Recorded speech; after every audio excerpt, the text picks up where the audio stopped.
But enough of this palaver. Let's get the show on the road.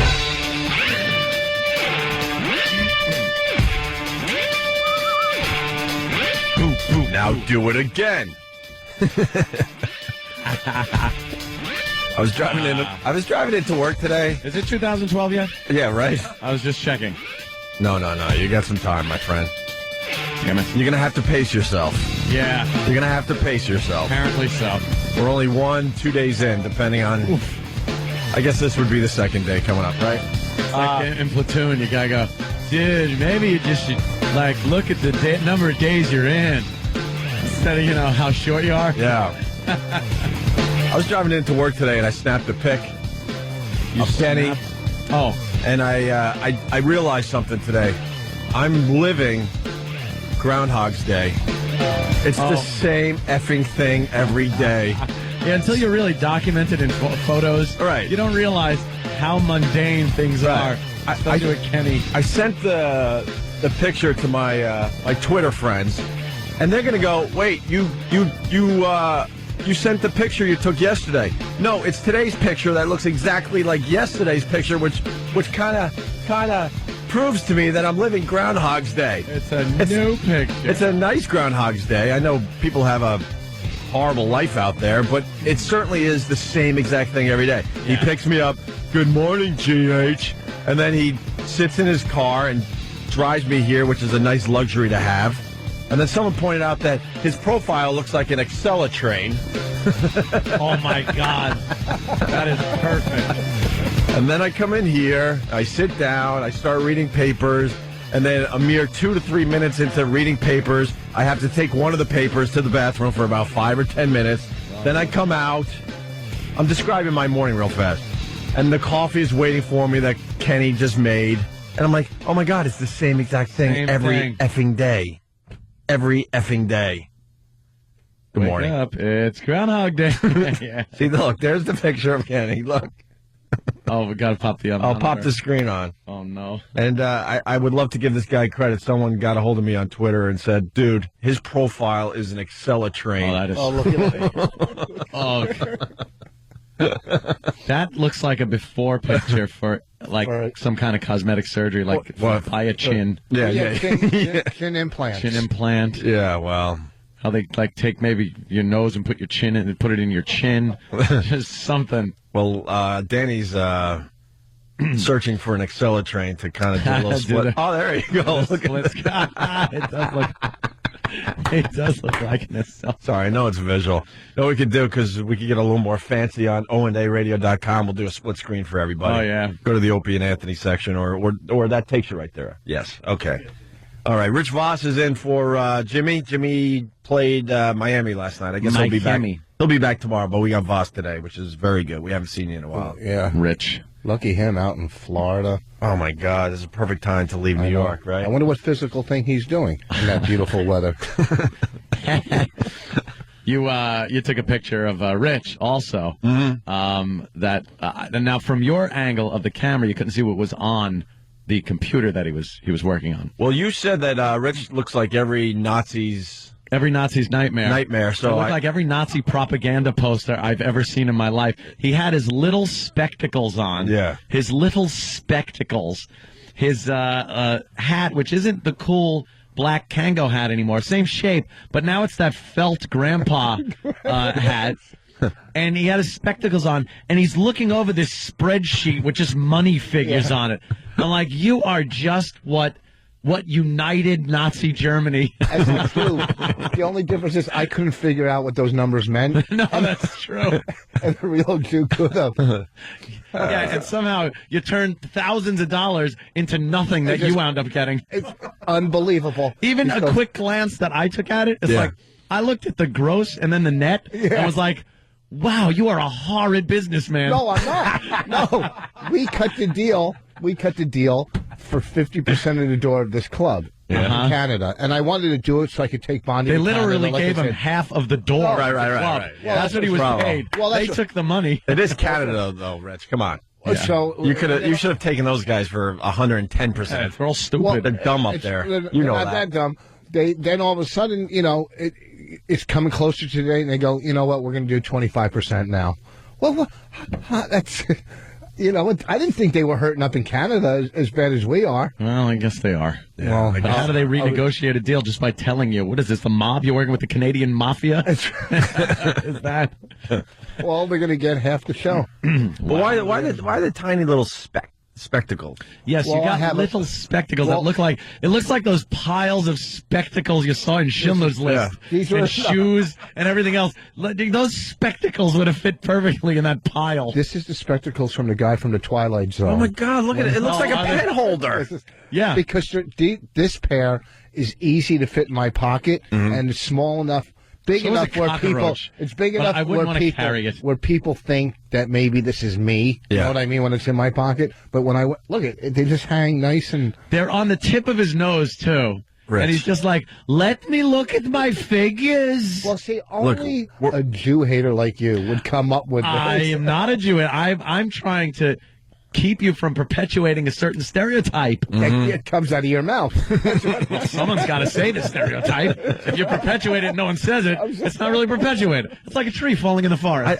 I have a problem with your glasses because you're trying to live in this world where we're all young, and you make yourself look really old with those That's things. true. And I'll compliment you. My grandpa wore those. Santa Claus wore those. For Rich's age, he does look good. He takes care of himself and stuff. But then you old yourself up with, like, your hat and your little spectacles. It's okay. First, I have the hat. Okay, it's 2 degrees out. Okay. Okay. Yeah, but that hat doesn't keep you warm.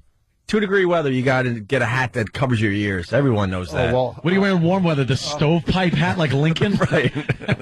Yeah, those dummies back then couldn't figure out to keep the ears warm. Yeah. No, Let me just have a hat that launches 2 feet above my head. Our ancestors were stupid. They had dumb hats. And because the earth was different, it was a lot colder back then. How many people walk through doorways and knock their hats off?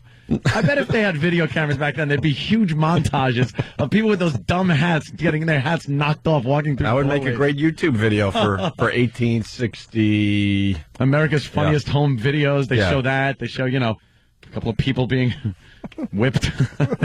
Dude. Well, it was back then, things were more accepted. What did you just put on your head? This is what keeps me. Oh, my God, Rich. Oh, no. Now he's got That is... earmuffs. I don't even know what it's called. I mean, they cover the ears, but they're not official earmuffs. I can't put a hat. Well, this morning I could put a hat on because I don't care about my hair. Yeah. But I don't have hair like typical, like you, like little white boy hair, where I could put a hat on and just shake it and it's back in place. Oh, yeah. The straight. Yeah, People with the I mean, straight hair always annoyed me because I'd have to walk, the second a gust of wind hit it, you look like Medusa. Yeah. You get snakes growing out of your head. It's unbelievable. It's like a tumbleweed festival on my head. So if I put a hat on, then it's like a high-low or whatever. It looks like some bad sculpture. Have you ever experienced frizz, Opie? Oh, yeah. Have you ever experienced it? Look at my hair today. Straight hair. That's I think not- once again I used one of my girl's products in the shower. You use like leg shaving or Why is it? Dude, all right, you foot so you must- exfoliant cream. Did you must put be- that in instead of conditioner? Ant's the lucky one because when his girl moved out, she No. took all the crazy stuff with her. Oh, You've got crazy stuff still in your house, even though you don't have a regular. I got like 5 girls crap in my shower. No, you know something? That rules. It's loaded with stuff. Do they all have their little names on them? No, but like they're at camp. some will be in there and just be like, "What is that?" First of all, Yeah, I use it myself, and then I have to spend an hour using every product like it's mine. Way to go, Einstein. Yeah. Now you just announced it to everybody. Oh, great. No, you know something? Vagisil is very important to male hygiene. Yeah. how do you guys? No, Rich, really fast, just to bring you on board. My girl, it used to be shampoo, conditioner, and then they got really clever, shampoo and conditioner. One bottle. But these broads... And there's stuff, and it's in French, and you have to try to figure out, I think this is some kind of shampoo, and then... It's for every part of their body individually. Right, and then you put it on your head, and it looks like you were, like, washing with grease or something. You come in here. Shampoo and conditioner, bar of soap. That's it. There you go. That's a guy. Oh, no, Girls, it's everything. Their toes have special toe soap. Yeah. And then they got, like, heel stuff. Yeah. Then there's a thing in there for the heel. And then there's knee washer and thigh stuff. And then, of course, for the that area, there's all kinds of goods. There's a sandblaster. That's like ground zero. There's all kinds of heavy machinery things going on. And then up there's like, exfoliating stuff. And then for the face, there's all kinds of creams and everything. Elbows. There's a whole bottle just for elbows. How many you got, Octopus? You got 2. These are girls that are with you, and this is what they want to do when they're done. They just want to. They just want to clean off the bad memories. They want to clean off. It's an excuse for them to be in the fetal position in the corner of the shower. No, I'm using all my products. Wiping off 15 years of shame. I hear Anthony's going to make it easy for them, and he's installing a car wash in the Just back. a car wash. With a nice recliner. All right, sit in the recliner. But how do you guys that are, I'm not saying you're the wealthiest men in the world, but I'm like a pauper that lives in a 2-bedroom townhouse. Shut up, you do very well. And we each have, not anymore. You're just jealous of us, I understand that. My wife and I each have our own bathroom. Don't you guys have 2 bathrooms? Oh, I had a bell from the main bathroom. Oh, yeah, I got my own. Yeah, it doesn't matter. I got a smaller. And I get all the leftover products that she decides didn't work for her. Wait, I'm counting. Yeah.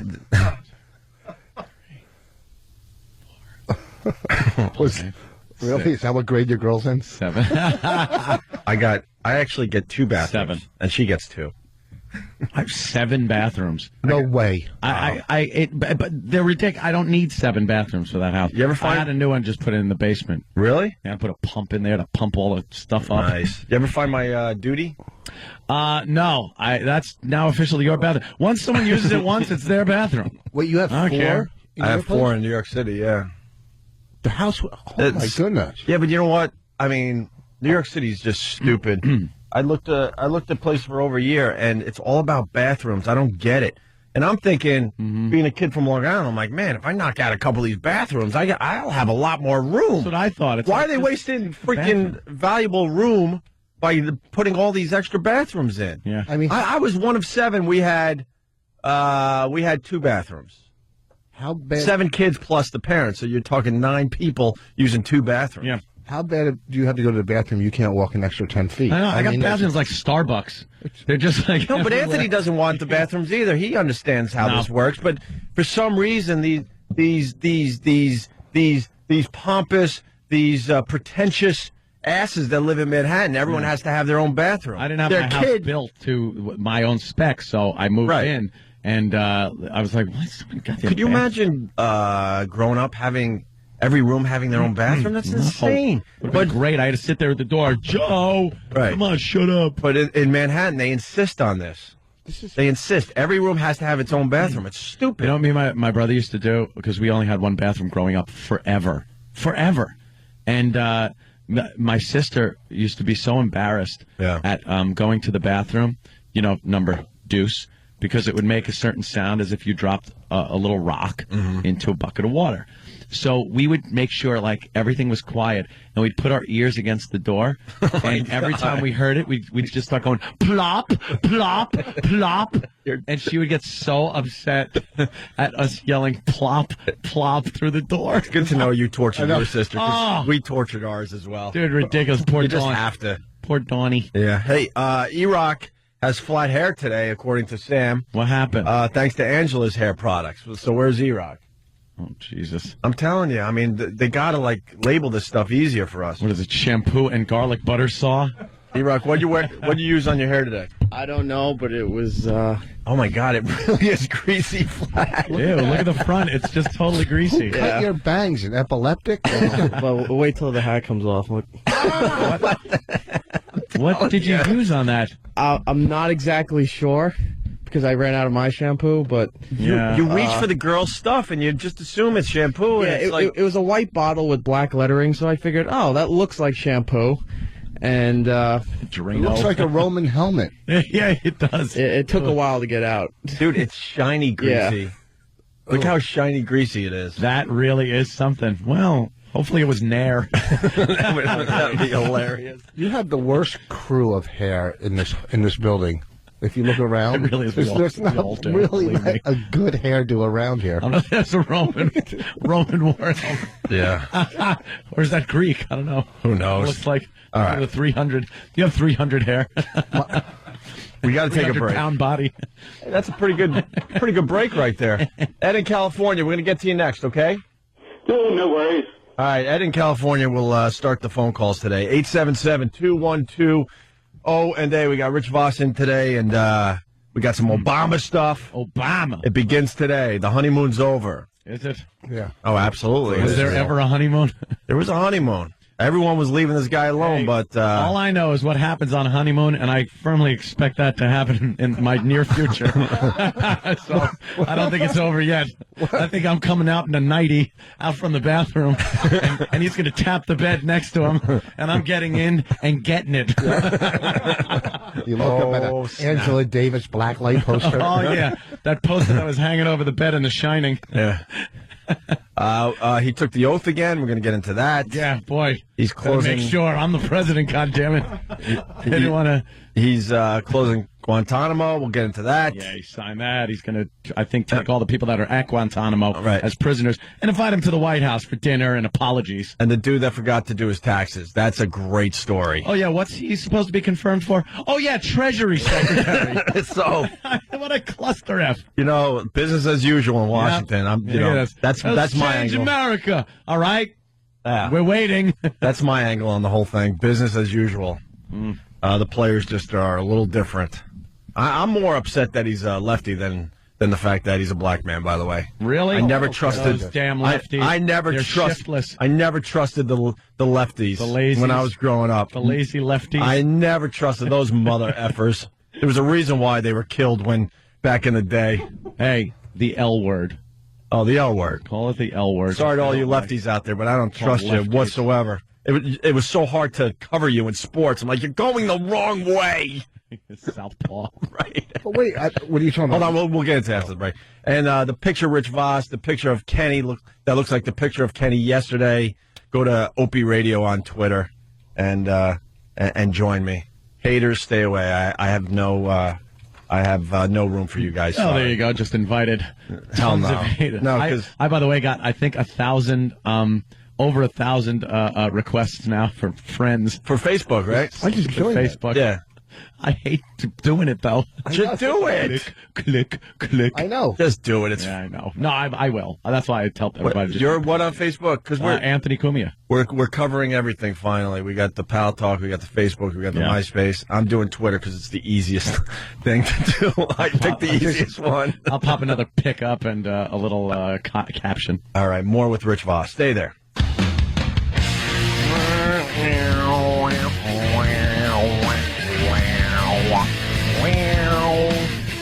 Opie and Anthony, Rich Voss, you, good morning. 877-212-0-and-A. Oh, I promise we go to Ed. What's going on, Ed? Not much. I'm just glad that phony bitch, Caroline Kennedy, turns out she's more interested in furthering Ted's breakdancing career than career in the Senate. I think it might be another Obama miracle. She was Let me tell a babbling. Punching out, grab and shoot. it's a local thing probably, but obviously it's a Kennedy, so I think this would interest some people. She does not have the charisma of her father, her mother, her brother, her uncle, her other uncle. She better be good at something. She stinks. She ain't a Kennedy as far as that charisma and public speaking goes. When John talked, people listened, although it was mostly women, like getting moist. Apparently, aside from his wife. Shut up, I'm trying to fly. Hey. Watch. You think the guy had the perfect life, and he picked the wrong one. Yeah. He picked a bitch of a woman. If you've read anything about her, It's a little hazy up here. Could you be quiet? I'm trying to concentrate. Really? I'm playing with a broken leg. yeah, where's Sully when I need him? Yeah. Poor Sully. Not poor Sully. Anyway, Carolyn Kennedy. I think the party itself kind of pushed her. Mm-hmm. Like, hey, Hillary's gone. This is your job. You're a Kennedy. Yeah. You are a Kennedy. They just wanted the name in there. And there's a reason she's been out of the spotlight pretty much her entire life. She sucks. She can't speak. You got to be able to speak if you go into politics. I heard something on the winds on the way in, and wow. Yeah, I got that for you. Oh, you got that? Oh, that's the only reason we took that call. Yes. She's trying to explain why it's a good time for her to jump into politics. Right. Oof. What an explanation. Huh? What? What'd you say? What other business can you just jump into? You know what? Yeah, that's another thing. Yeah. Right. You know what? I want to be a politician. And then some people were saying, well, we were really looking for somebody that has a few years' experience in a lower office already. And they were blurting out all these qualifications that it would take that she doesn't have. And I was like, Hillary was Bill Clinton's wife. Mm-hmm. Yeah. That was it.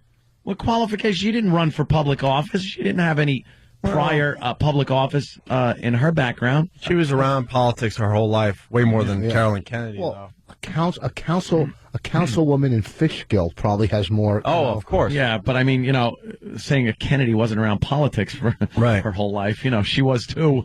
A couple of them. You know what? There's people that have been around comedians their whole life. They can't get on stage and do it. Mm-hmm. One's in your studio right now, me.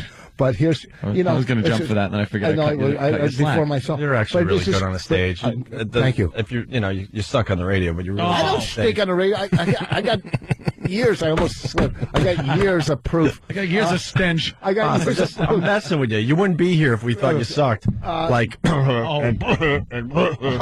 We never invited back.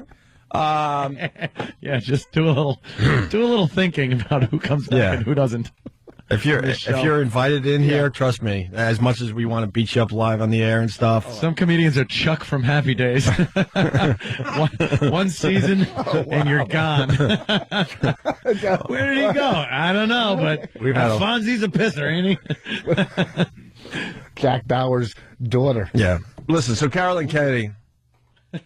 Thumbs up from Travis. Please don't mention 24 ever again. I know. IQ, coincidentally enough, dummy.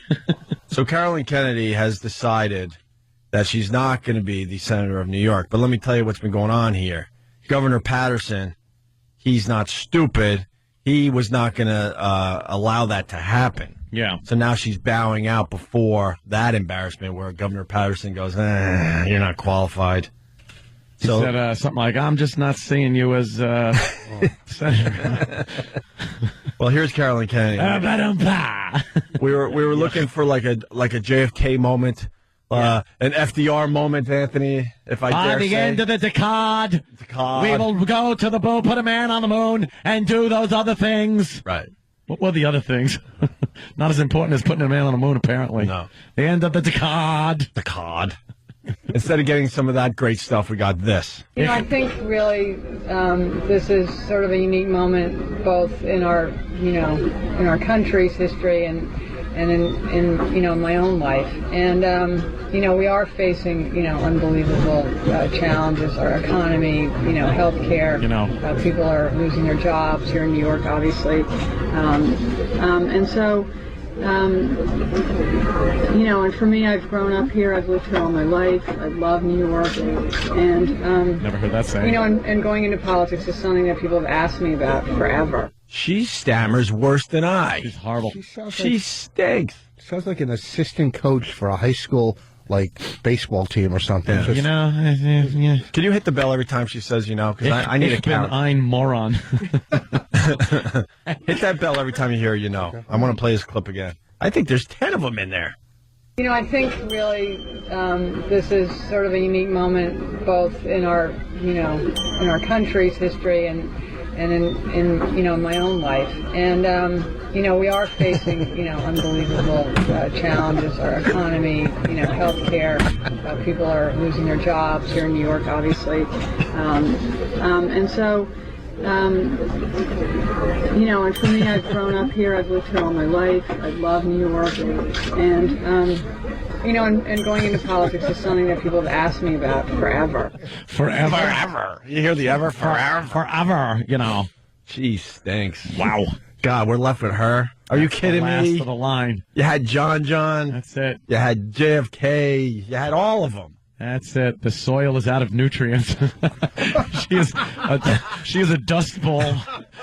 You got to rest that field for a decade. Yeah, you got to kind of rotate the crop. She stinks. That's really good. And then there's a second clip here. If there's more, hit that bell for us so we don't have to hear this twice. Of course. I am an unconventional choice. I understand that. I haven't pursued the traditional path. But I think that in our public life today, we're starting to see that there are many ways into public life and public service. And it's not as, all our institutions are less hierarchical than they used to be. And so, I think that, I bring, my life experience to this, and, that includes, being a mother, I understand sort of those choices that women make. Oh, my God. Eric Douglas of Kennedy's. He's an idiot. But what a crutch that is. No. Wow. 17 in 2 clips that were barely over a minute. 17 17 What do you know? Wow. Yeah, that's so that's done. Here's the thing, right, Rich? Here's the thing. What I'm saying.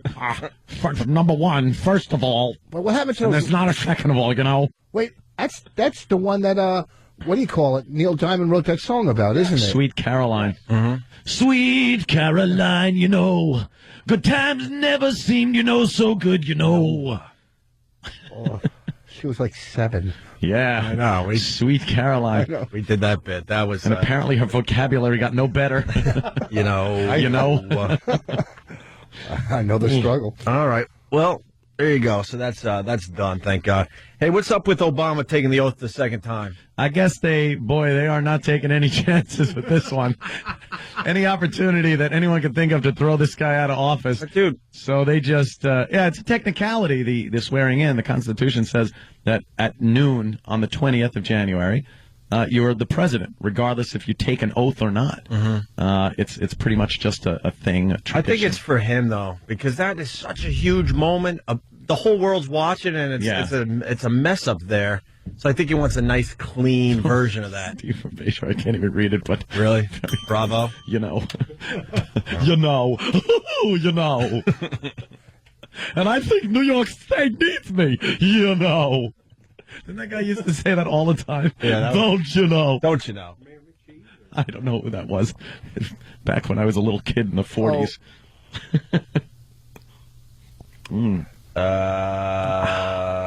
But he wasn't the one that messed up when they were doing it? Now they're switching blame to the...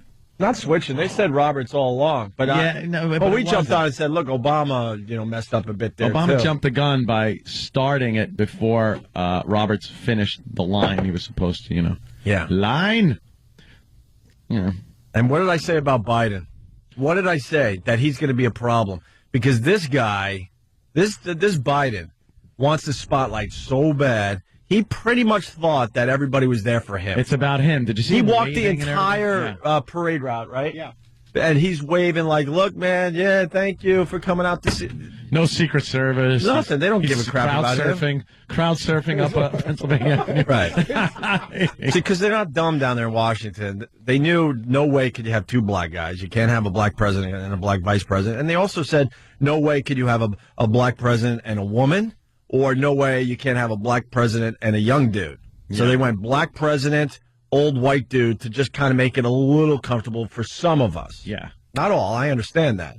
And Biden is just such the odd man out. He thinks it's all about him, though. You're absolutely right. And he right. made a joke, and Obama's face was like, whoa, Joe, slow down a little bit. Was he joking about? Do we have that clip? Oh, we no. better have that clip. It wasn't how do you babysit... Velcro joke? No? Okay.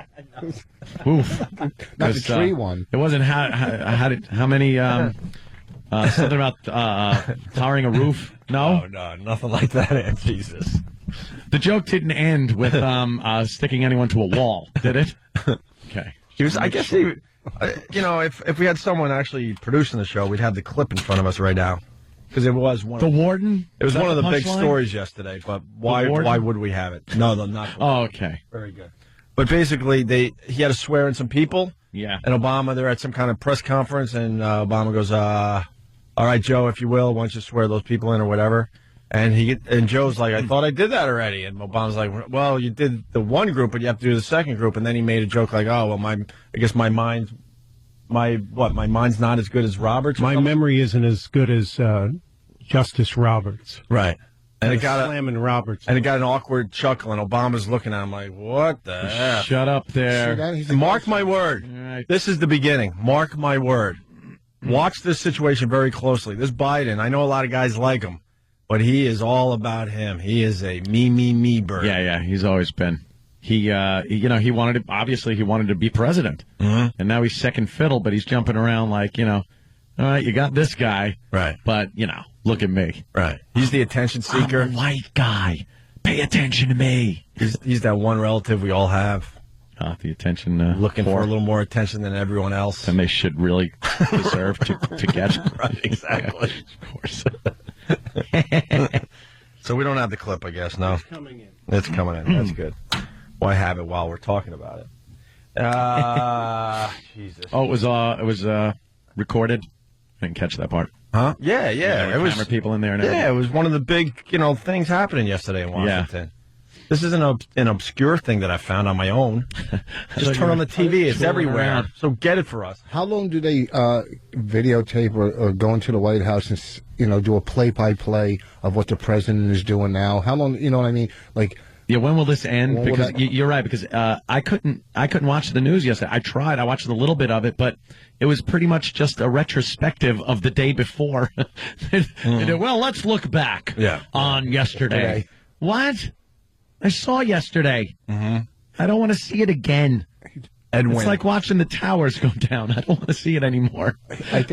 Edwin, don't you know? You know. Thank you to Radio Guy in Brooklyn. Okay, here's the oath thing. I want to know why they did this. I didn't follow this story yesterday as closely. I, Barack Hussein Obama, do solemnly swear. I, Barack Hussein Obama, do solemnly swear. That I will faithfully execute the office of President of the United States. That I will faithfully execute the office of President of the United States. And will, to the best of my ability.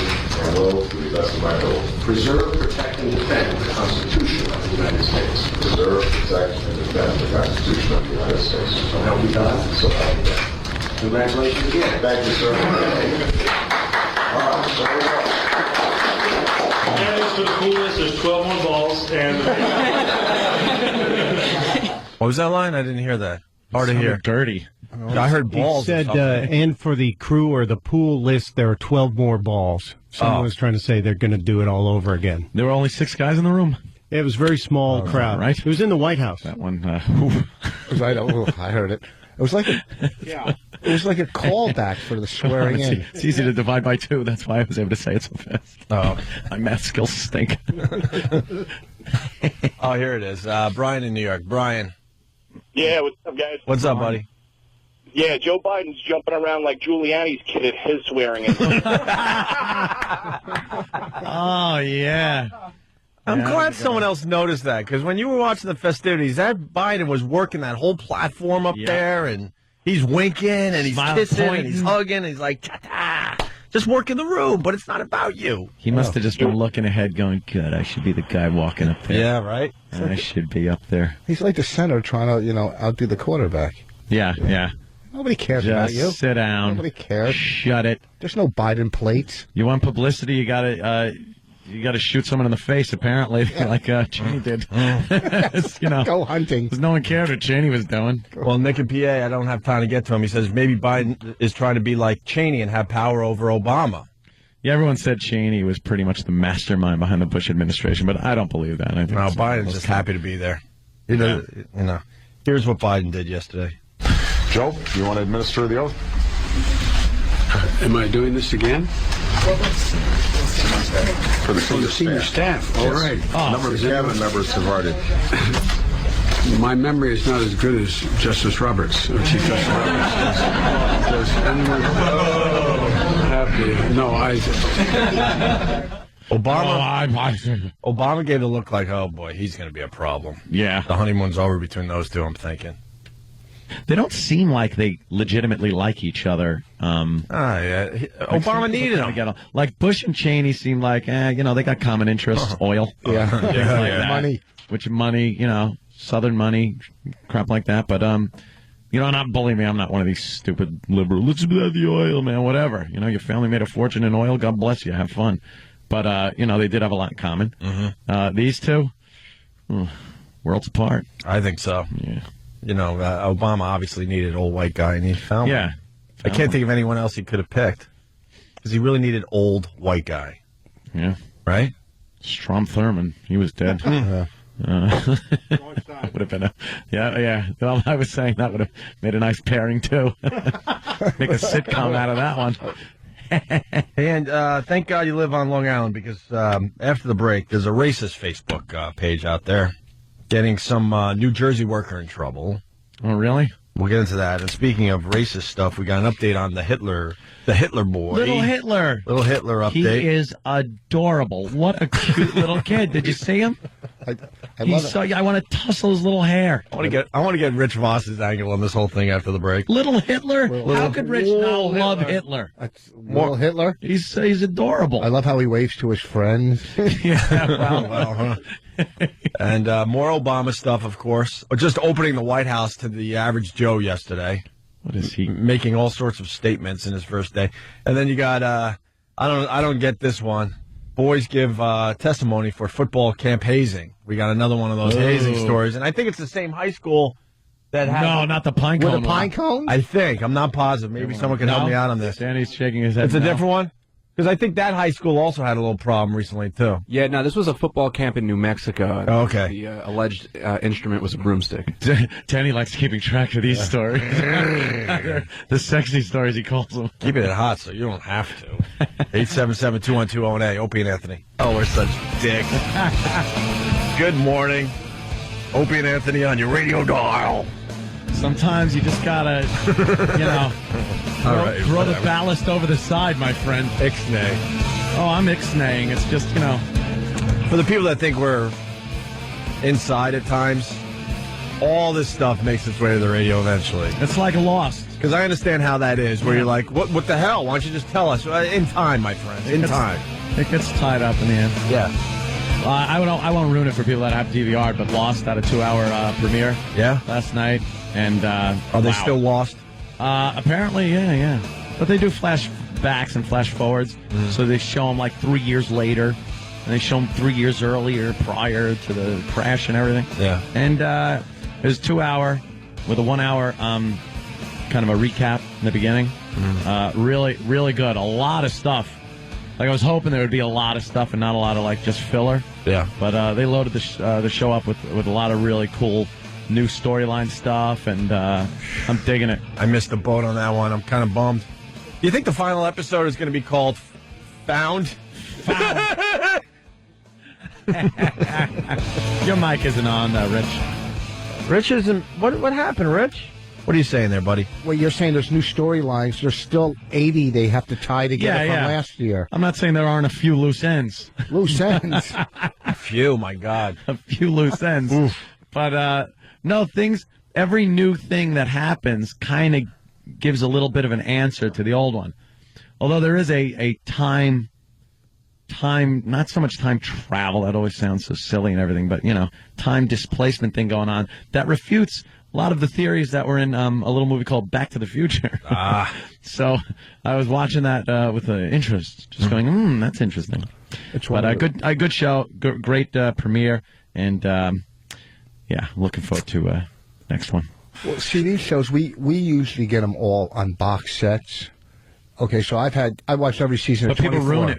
People ruin it for us on see, I got to watch it the second it happens if I'm really interested in the show, because I'll look down at Pal Talk or an email or something like that, and people go, hey, did you hear blah, blah, blah's dead? And you're like, thank you. You know what? Just ruin that for me. You're not smart. I'm into a show right now, and I'm digging it. Not going to tell you which one it is, but I'll watch Lost because I'm watching the box set. Are you? It's a great show, and it could be ruined for me. That's why I'm not going to mention what the show is. Queer as Folk. I know. You told me. So right now on the show I'm watching, Lou and Mary just meet. Right. That makes sense. But I watched my box sets in a different. Like I'm watching 24 this season, and why I don't like it. Like when Bonnie was in Canada, I had the 6th season, and I got to watch like 4 in a row at night. So four episodes. Yeah. 4 seasons. 4 seasons. Stupid. Well, it's just an hour, right? Frankie Valli. So it's a day. Well, so like one episode of any of these shows, I'm slobbering, isn't really enough. Don't you think? Oh yeah, when you're able to sit down and watch a box set like that, you don't just watch one episode and go away. Yeah, 3 or 4. You sit there for hours. The box set is definitely ruining your viewing experience because when you're into a show, you're right. When you see one, you're like, I got to wait a whole week. What are you nuts? Here's what In I this do. day and Though. age, hell no. Here's what I do though. Like last night, I DVR'd Lost, the whole thing, and didn't start watching it until I knew I could fast forward through every commercial. That's smart. So I watched goddamn Superbad. Is so goddamn funny. It gets better and better every time you watch it, I just right? watched it for the 2nd time, and I hadn't seen it in probably since it came out. I was laughing my ass off last night. There is some genuinely funny-ass parts in that movie. Mm-hmm. I was just, alone and laughing like a retard. Really? In my house, yeah. Never saw Superbad? No, any of those. You do have to have a certain type of sense of humor. Because I know people that have been like, oh, the movie sucked. Who's saying that? There are people that say that. I don't know them, but they email or say something. But it's one of those movies that you have to have kind of one of those, growing up and like you'd watch Animal House and laugh your ass off and some people would be like, Caddyshack is the same thing. This was that type of movie where some people just aren't going to get it, but hysterical, man. But if you think Caddyshack is not funny, there's something wrong with it. Then I don't want to have any interaction with you whatsoever. When he turned that old couple around, right? Just thumbs. Yeah, right. This way. I know. It's just. I mean, the ending was very disappointing, but who cares? They had to end it. Back then, it was they the just journey, ended not the destination. Yeah, right. Back then they just ended movies, like especially comedies. They had no way to really get out of a comedy that was a lot of slapstick and stuff, so they just kind of ended them. I'm raising my hand, Anthony. Yes, Mr. Hughes, because you're quite brilliant when it comes to this type of things, and we think alike. Worst ending to a comedy ever. And let's not talk about comedies that were mediocre. We're talking those over-the-top, holy crap comedies. I will tell you, and you will know it. Yes, I know we're on the same page. Wait, Downfall. We will write our answers down, my friend. All right. Do we have any game show music? I need a pen. This will prove that Ed and I think alike. I have no doubt. You want to bet, Rich? No. We'll write down the same answer? To a comedy. The worst ending to a comedy. Comedy ever. And we're not talking about comedies that suck. We're talking about a comedy that most people will go, wow, that was a really good movie. Thank you. Watch how Ed and I work when we feel like working together. Nice. For the match? Mm-hmm. So exciting. I hope I match. You can play along at home, too. I scribbled. We'll see how many people are going to get the match. All right. First, we're going to go to Charles Nelson Anthony. Oh, wow. We're looking for worst ending to a really good comedy. Ending to a really good comedy.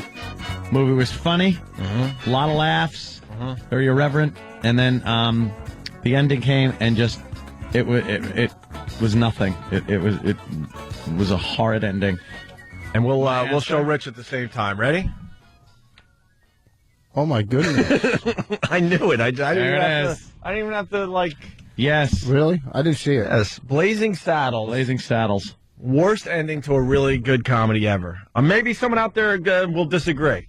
Maybe this is open for a little bit of a discussion. But the movie had no ending. The movie ends in a Hollywood cafeteria. Yeah. Cafeteria. Cafeteria. Right.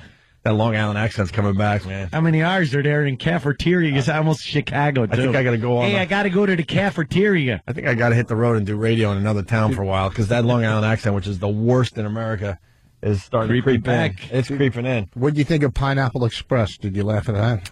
I'm embarrassed to say I've never seen it. Didn't see it. I'm waiting for it to be on demand, and for some reason they will not put it on demand for me. I don't go to the movies. Yeah, no, you wait. Why would I? Well, we went to see Milk. Did you? I saw Milk. Yeah, I saw Milk. What do you think? Hot. I had 2 orgasms. No, I thought it was. I thought it was a really good movie. It was a good movie. I think the gay stuff. Look, I'm in a little bit with the gay thing, but only when the guys only that part. I think. Look, I'm open-minded enough to go. All right, I could deal a little bit. I'm not 12 anymore, 14, 15 anymore, but I think it gets a little rough in that movie, man. I think Sean Penn a little overacted in that. He just really a little gated too much. You know what I mean? When are you kidding me? When they showed the real guy at the end of the movie, he played the part perfectly. Yeah. Although Sean Penn didn't want to go all in with the brown yellow teeth like the real guy had. Oh, did he? Yeah, he had teeth like he was eating a peanut butter and jelly sandwich. He probably wasn't eating that. You'd think he'd have pearly whites. Looks like he was peanut butt. He looked like he was eating some bad, if you know what I mean. You'd think he'd have the whitest teeth I'd ever come across. Did you see Doubt? No, I want to see that. I want to see that. Milk was all right. Yeah, I thought it was okay. Did you notice? We'll say it again because the movie's pretty hot and stuff for some Oscars. Did you notice that Sean Penn made some kind of deal like, look, I'll give you one heavy man-on-man kiss scene, but that's it. Because then every time he kissed his lover, the rest of the movie, there was a shadow in between the lips and stuff. So so you just had to imagine, okay, they're doing their thing there. But they wanted to show you. It was from behind. They wanted to show you at first so you could just know that that's what they were doing in the shadowy scene. I'm sure there was a negotiation that went on with Sean Penn's people and the movie people. Like, look, he'll give you one really good one, but don't expect anything else. Don't expect any Brokeback Mountain moments from Sean Penn. Well, but spit scenes. You got it. It doesn't. It's not only just one take. He might have only did a. No, that was a one-take kiss. You think so? Cut, print, perfect. They probably set up 20 cameras. Like, look, one of these angles will work. I'm doing this once and once only. That would be a good contest here. Not gay guys, but they have to come in. 2 guys have to make out and see the best make out with 2 guys that aren't gay. All right. When the Rich Voss show is on the air, you can do that. Yeah. Yeah, why does it make you uncomfortable? Let's slow down a little bit. Gay or funny? Let's slow down a little bit. What? You think Rich is onto something? Maybe. I mean, first of all, we have to get an amazing prize, like cold hard cash, and tell the guys around here, look, you're doing this for the money. Is it like we're making believe we're filming a scene for a movie? One of those old time kissing contests where you have to keep kissing. And then the last people that are left. So you get a room full of guys? And they have to keep kissing. And the last couple left wins the cash. And we have, not just, we got to have, Barry guys like Steve. You got to have just twinks. Yeah, just twinks, bottoms, tops. I know Sam's in, that's obvious, but we need one more guy around here. And I don't think we're going to find it. No, we can make it even more legit. We get the scene from Milk. So now they're just reenacting the famous scene from Milk that's going to be up for some Academy Awards. You know what, though? There's a monkey wrench thrown into the whole thing. Yeah. We can't discriminate contests based on sexual preference. And if 2 gay guys come up, winner. They could just sit there and start making out. I'm talking just our staff. Like I said, 2 gay guys. Steve. Have you heard the show? And it couldn't be any gayer. All right, well, there you go. So Blazing Saddles, where were we? Comedies, Superbad. Talk about that, and then Lost. I DVR'd it, so no commercials. Dude, I like that. I hate overshooting the runway though. When I'm so bad at that, I know some people, man, that I got to give it up to my ex. She could nail that friggin' show, just on 4th gear with fast forward on the remote, and then bam, stop it right when the show starts. I'm like, hey, that's a familiar character. And it's halfway through the scene till the next commercial, and I stop it, rewind. It takes me I should just sit through the commercials. You nailed it. My girl does the same thing. Stops on a dime. It's a chick thing. And I'm like, they're able to do that. And then she laughs at me as I'm trying to do the same thing. And they go, give me the remote. Right, yeah, they just get frustrated. Give me it. And you give it to them, and you're emasculated. Yeah. It's like, I can't hit the mark on this. And then you hit it and you go, that was a good one. Like you're retarded and you just did a math problem. Hey, and Steve from Chicago, you'd rather do that contest with guys rather than girls? No, we were just kind of having a little silly fun there. Relax. And girls will just kiss each other anyway. It's not like they don't even need prizes. And that's icky, right, Aunt? Yeah. So disgusting seeing girls kiss, especially hot, young, nubile girls making out and touching with each other. boobies that don't move when they're doing jumping jacks. Oh, stop who talking wants about that? it. I'm Who getting wants nauseous. Yeah, but who wants two youthful, hot chicks kissing? Oh, maybe an ass grab. Right. When you can get two middle-aged guys going at it. Right. Come on, how funny would that be to they see a get done- bunch of guys in here making? Oh, you see the guy collecting his money with whisker burn? Look, like his face is all red from whisker burn? That would be great. I would be in if we call it the Rich Voss bit. We're doing the Rich Voss bit today. Well, it doesn't, And I'm just an observer. You gotta get listeners. Yeah, that's an out for us. Good out. The Rich Voss bit. Speaking of the Rich Voss bit, Danny, are we doing the Rich Voss bit today? We should do that. Get some celebrities. Absolutely. Yeah, Rich Voss is just. We got to do your celebrity bit today. I'll knock him out. I've been knocking him out every time. Maybe get some certainly people have. in the news today. We'll do people in the news with Rich Voss. Oh. New Jim Carrey movie, I Love You, Philip Morris. Apparently he's kissing Ewan McGregor. Ian. Oh, yeah? Yeah. Really? So big. Apparently, this was all the talk of Sundance. He's been running around telling everybody how delicious the kisses were. Is that like the... Yeah, that's him. Oh, he's so wacky. Is that like the whole box office draw thing now? Just get guys up there to start making out? That's what gives you an Oscar. It's going to give you that Oscar, or at least get your film like really out there, distributed, making some money. Yeah. Get some buzz on it. By the way, I got my ear to the O&A community, and they're like, wow. Your ear? Ear. Are you in it too? My ear. Your ear. Okay. Yeah, the show's a bit gay. We got to like get some hotness back into this somehow. Some goyles. Somehow. James. I blame the lawyers, though, because what happened was the lawyers took the naked chick away from us. Yes. The naked chick. And we could do some fine stuff with naked chicks on this radio show. So then we went, well, all right, we'll do naked guys then. I don't know what happened. Apparently that's fine, and I don't get that either. Yeah, what's going on with the lawyers that they allowed, naked guy on guy stuff, but not girl on girl stuff? Wait, they would let a naked guy? Because, yeah. That's what upsets me, because when you're watching a movie, you'll never see the whole guy naked, but you'll see the girl. Yeah, it bums you out, right? Well, it doesn't bum me out, but You what just I'm said saying, it upsets you. Well, I don't mean it upsets me like that. What I'm saying is... How sad do you get, Rich? Yeah. Do you, when they pan down and just stop at the belly button line with that line of hair, do you go like, oh, in the theater? Damn it! Come on, pan down. Why are you teasing me? Yeah, tease. Drill this hole for nothing. Oh. All right, E-Rock ran in with something and gave me a huge thumbs up. We might have to switch gears here. What do you got, E-Rock? Bad hair? Besides bad hair. I'm sure the list goes on, but a huge pelican neck and a big beer belly. What else do you got going on? I was leaving you alone, not the hair there, Pally. Anyway, this comes from Detroit, out of their Fox News affiliate out there. Yeah. They're discussing the physical relationship of the Obamas. And that's pretty much all we can say about it. The physical relationship of the Obamas, meaning like a family tree? No, meaning like their affection towards each other. Their lovey-dovey crap? Their lovey-dovey stuff. Okay, I thought you meant like relatives and stuff. No. Uh-huh. Really? And it's good? It's good. We just... Don't comment afterwards? Yes. Like keep it very vague? Keep it vague. It'll In other words... Expect Rich to screw this up royally I'm when he says something stupid at the end of it. I'll be quiet. I don't want to get anybody in trouble. This is called a standalone piece where you just understand it. Stand alone. You just understand what's going on It's here. like a Monet. All right. Just stand back and look. Well, the media was just over the top with how much in love these two are. Yeah, a lot of hand-holding. They brought in a affection. love doctor expert to discuss the relationship of the Obamas. All right.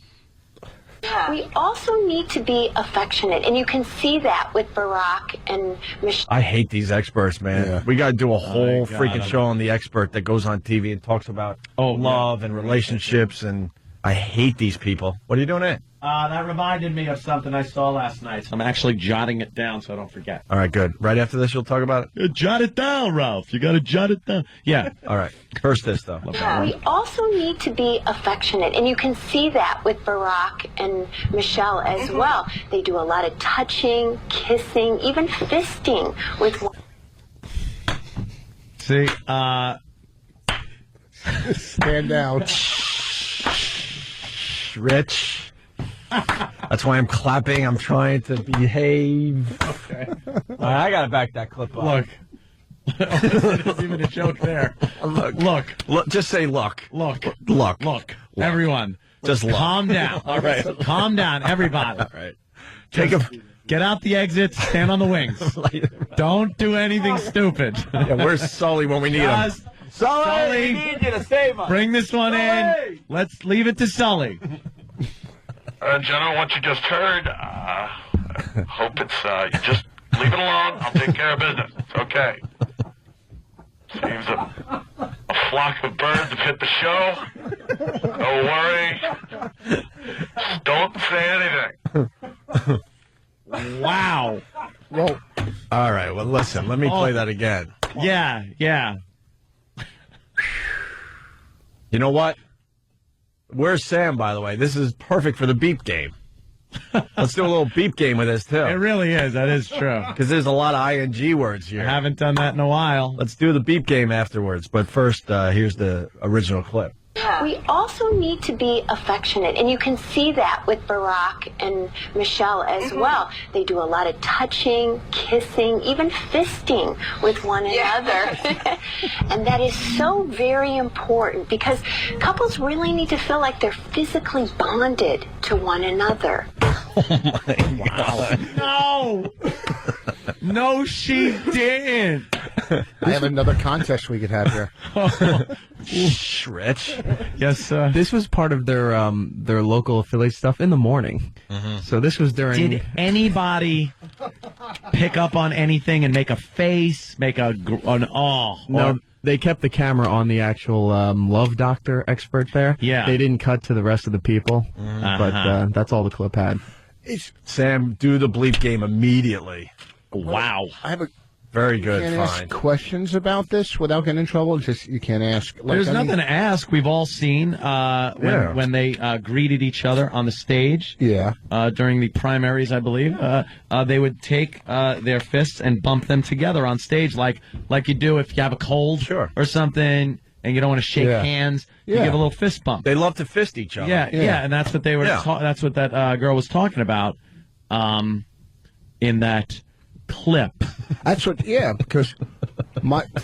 Rich Voss, we're going to have to ask you to, please, you have the right to remain silent. Anything you say can and will get us thrown off the air. Rich Voss is the guy. If we're in the middle of this bit. If we were on a plane, we would be tackling you and restraining you.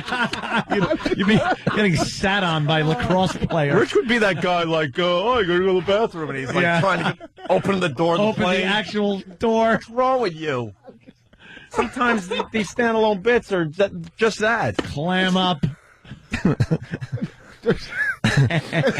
Many different angles to look at this. Yes, there is. But just it's a standalone. Okay. It's a standalone. Is that radio talk? It's this show's talk. Hey, not allowed. Kevin from Connecticut. I smell bit. Maybe we could do a little something. Maybe just the chorus of what you're getting at. Kevin from Connecticut writes, wasn't that a Journey song? Love and touching. No, they said love and touching, a feeling. I think. Yeah, but what I'm saying, yes, if we take just that piece of that song, Sam, I'm talking to you in the office, and then do the bleep game in that song just to kind of make this bit a little stronger. I hear you. See, we like to do all our show prep right in front of you. On the air. It makes it so much easier for us, which is really the end game here. Look, it allows us to sleep an extra hour. Give us a break. But, Sam, maybe you could do love and touching, blanking. Right. Keep the loving and the touching part in there. What was he writing down? Let me see. Now he's just making immature drawings on the cover of the newspaper. Aren't you like 58? What's wrong with you? Oh. Oh, my God, Rich. Benjamin Butthead. You're a child. I got to hear that again. After the break, this is the big radio tease. After the break, we'll do the bleep game with this fine clip you just heard. Yeah. We also need to be affectionate, and you can see that with Barack and Michelle as well. They do a lot of touching, kissing, even fisting with one another. And that is so very important because couples really need to feel like they're physically bonded to one another. Mm-hmm. Uh-huh. And if that, What? Go ahead, what? if that doesn't bond you, It is a very, it's kind of like a buddy thing. That's what seemed like a good idea at the time. Now we got to wait for the EMTs. All right.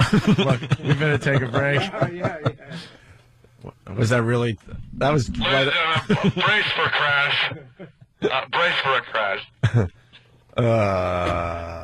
Opie and Anthony. Definitely having a good one today. Opie and Anthony, starring Rich Voss today. We like to do this from time to time. For the people around our age, give or take 5 to 10 years on either side, we point out stuff that makes you realize your life is just flying by. By ridiculous rate. First of all, Heath Ledger, this is not one of those, but might as well throw this in the mix. It was a year ago today. That was a quick year, huh? get out of here. That was a quick year. Wow. Wow. Year ago today. Feels like yesterday. It does, right? For real. It does. Well, not yesterday. That's kind of pushing it. Well, that's the same. A lot of Journey fans out there. Yeah? This will make you feel a little old. Steve Perry, the big 6-0 today. No way.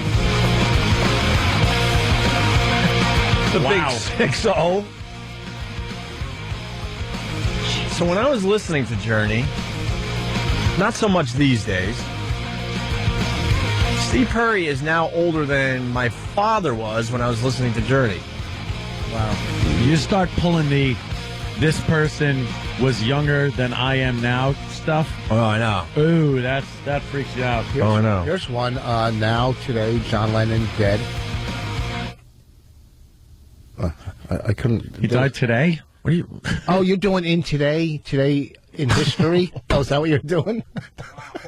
This sucks. Rich. Oh, I see. You're doing today in history like they do that little clip in the paper. Like, Well, that's why it was a year ago. Today. Oh, I see. Today. Not a year and maybe 2.5 months ago today. Yeah. Oh, I thought you were just saying. That's my quick math. No, it'd be a year and a month and... What else happened a year ago today? Well, no, it's not a year ago. Jesus, it's just today.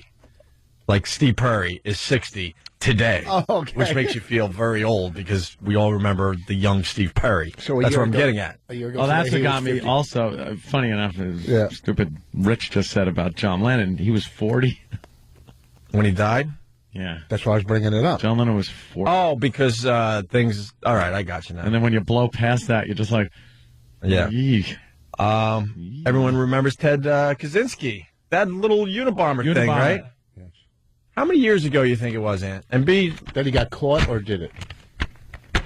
I'm not even trying to do the math. I'm just trying to use the force and pled guilty on this date. How many years ago? I will say 12 years. All right. Am I close? Very close. 11. That's what I was going to say. Doesn't seem like 11 years is the point. I was going to say 13. I should have went the other way. The point I'm getting at. I think those are the only ones for today that make you kind of feel like your life is flying by. All right, we're gonna play the bleep game with that clip we played. Yeah, we gotta make it very obvious what we're about to do. That's how dangerous this thing is. Yeah, we just got a clip from Detroit TV where this woman is just like, instead of saying fist bump, said something else. Yeah, which is just amazing. Now we're gonna take that audio and we're gonna beep it, and it's gonna sound over the top outrageous to the point where we got to play the original clip as a reference point. Yes, just so you know what was really said. Right. We're going to do that in a few minutes. They're almost done with that. But first, we got a Hitler update. Still dead, right? Well, the kid from Jersey. Oh, the adorable little Hitler child. Yeah. He's so cute. Mm-hmm. You see him? He's just a little... And it was his birthday, and then the parents... No cake. No cake for you. He wanted, the parents wanted Adolf Hitler. Yeah. Put on the the cake, and they wouldn't put it on for the little kid. It's his birthday, for God's sake. This is, and how did that get to the news? Then the bakery went and called the news or something? Some Badinsky over at the supermarket. Some blabbermouth over at the supermarket had to call up the press. It was Goldstein. Say Adolf Hitler wants a cake. It was Goldstein Supermarket. Oh, right? was that what it was? All right, maybe that is a little insult to injury. Here's the thing which upsets me. Okay, the kid's name, I mean, the whole kid, first of all, the parents obviously don't want this kid to have a future. Steve from Bayshore, cake is spelt differently than you spelt it. Yeah. It's there's an A in there. It's not an I. Why is he using 2 Ks to spell cake? But obviously they don't want this kid to have a job in life. It's like tattooing your face. Once you tattoo your face, you know you can only work certain places. Yeah. Okay. Boardwalks. Hitler. Okay, you know he's not going to be like, a landlord or superintendent. I smell gas. You know what I mean? you do bring up, that's a very good observation. But he has the choice. Whether you agree or disagree with what's going on there, there's a lot of employers out there. It'd be a little rough to hire a Hitler to their company. He doesn't have to use the name. You know, well, on a cake he wants it. You can't have your cake and be Hitler too. When when he goes to get a job when he's older, he could say, my name's Dolph. Yeah, kind of, the Fuhrer. Yeah, just kind of modernize it a little bit. Okay, but what upsets me about? Okay, so that's his name. But the bakery, who are they to decide what they like? I had a business card made up once, and it said, "Rich Voss, you know who the F I am." And the printing company wouldn't print that word. Did you spell out the F word? Yeah. Okay. But why wouldn't they? Who cares? You know what I'm saying? Who makes these decisions? What's right? They just didn't want to put a lie on the card. I was just going to pass it out to my family. It wasn't the word; it was the content. Hitler. Where does the kid get a job? Yeah, Hitler. Well, we got an update. Last we left this story, look at him. They removed little Hitler from the parents, and the rest of the kids that had pretty good names too, right? Yeah, Aryan Nation, Little Aryan Nation. That was the girl. That was the name? Yeah, it was a longer name. And then there's another one with like some name. I think Himmler's in there somewhere. Cousin Mussolini.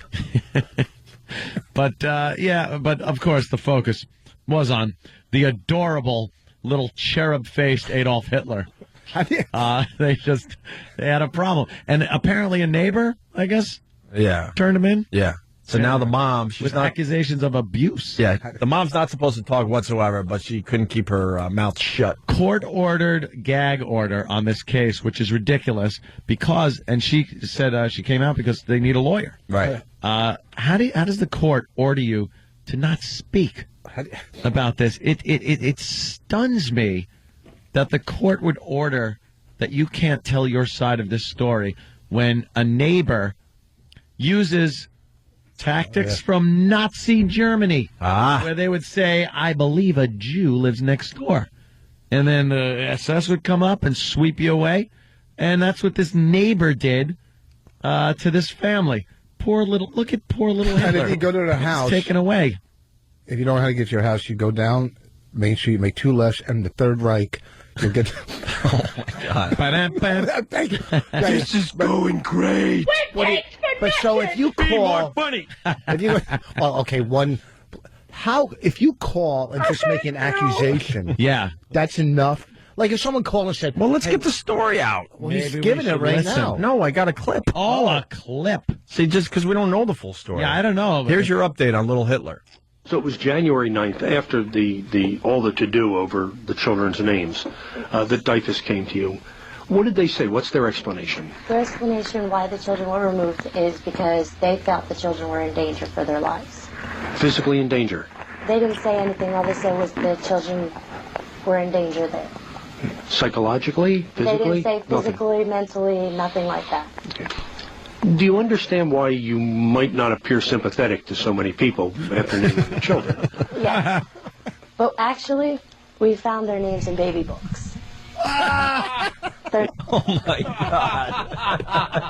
Oh, they just popped up. She's not supposed to talk. From 1932. Baby books. They still have that one in there, huh? Come on. No way. Baby book? No way. Wow. in baby books. Right, She's trying to, just because a mother is full of crap doesn't mean you got to take a little Hitler away. she's trying to claim it's just an innocent little name.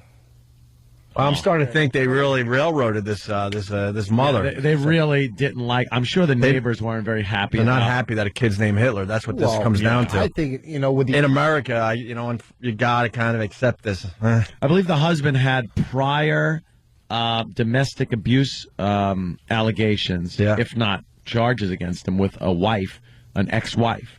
All right. But I don't believe that there were any with this wife. Oh, that's in. I don't know. We got more. Let's see where they go with this. Children. Yes. But actually, we found their names in baby books. Their names, Adolf's name is actually in a baby book. Adolf Hitler. It states in there about Adolf Hitler how he was a noble wolf, a German noble wolf in one of the books. And in the other book, it states in there how he is an old German hero. How he helped Germany defeat in World War II. Yeah. In history that books, may not be the perception most people have that Adolf Hitler was a hero. Do you understand that may be the case? They're unusual names. To me, they're unusual names. Come on, she's named delusional. No, she's not. She's trying to save her kids. She named her kid Hitler, and she knows why she named the kid. In a baby book, it means noble wolf. Adolf means noble wolf. Steve from Bayshore says it. It's true. And if you were a German at the time, I guess you kind of dug the guy. Adolf is in a baby book, according to Larry and PA. We got a great one coming in from Matt on Long Island. I think he's a regular. Matt, how are you, buddy? All right, how's it going? Good, man. I want to know, how are they supposed to find a good lawyer if they hate Jews? Yeah, I don't know, just because they named their kid Adolf Hitler, if that makes them anti-Semitic. Does it? Rich Voss, comment? Sam has brought in the bleep game. I think what's... Wow, Sam. Worked fast. We'll get that on in a second. We got another clip from this mom as her kids were taken away from her. Yeah. Because they named it the little boy Hitler. Adolf Hitler. And the girl was what? Huh? What's the girl? Aryan Nation was in her name. It was like something, Aryan Nation. Hitler and Himmler. It's actually not Himmler, it's Hindler. Hey, look. She's like Nostradamus with the quatrains. Yeah. It was one letter off. It was Hister. A man named Hister.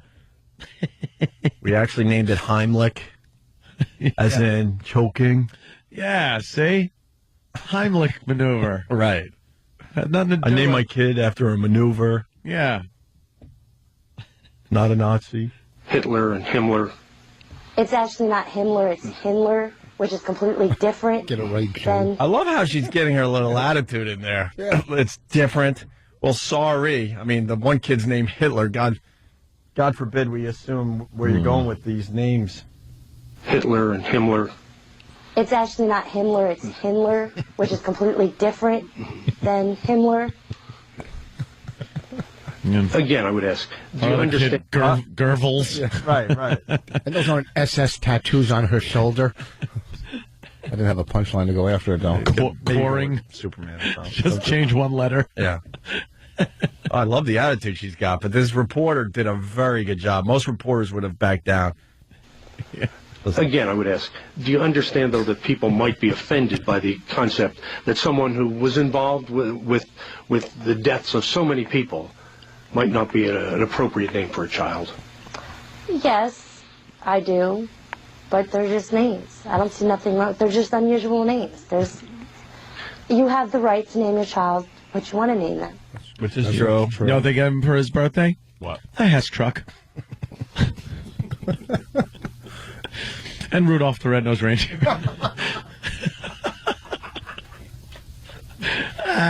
Who doesn't love a good Nazi joke? Wow. There's your update. She's talking. She's not supposed to be talking. Yeah. All right. If you're just tuning in, the guys found an amazing clip from a TV station in Detroit. You know, everyone saw the Obamas being lovey-dovey, and they had a love expert. First of all, a love expert makes a faux pas like this and doesn't even realize she's saying it. Right. Everyone else realized. Yeah. That's not what... Some love expert. Yeah. And that you jotted something down? You want to say that now? No, we'll do this cool. because it kind of Now, stands alone. Here's the original clip, which just is amazing. Mm-hmm. And then we asked Sam to do some bleeps in the clip. We like to do this from time to time. It's a bit Craig Ferguson pretty much started. Yeah. And we have no problem admitting that because people come after us. Funny bit. Funny bit. You know, use it. Sure. But we have to play the original clip or we just get in trouble. Yeah. So here it is, the original clip. We also need to be affectionate, and you can see that with Barack and Michelle as well. They do a lot of touching, kissing, even fisting with one another. And that is so very important because couples really need to feel like they're physically bonded to one another. And then she uses the word bonded.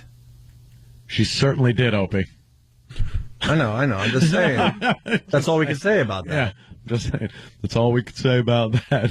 So then Sam did some work on the clip. Some beeping. He did a little beeping, and wow, it hammers the point home. All right.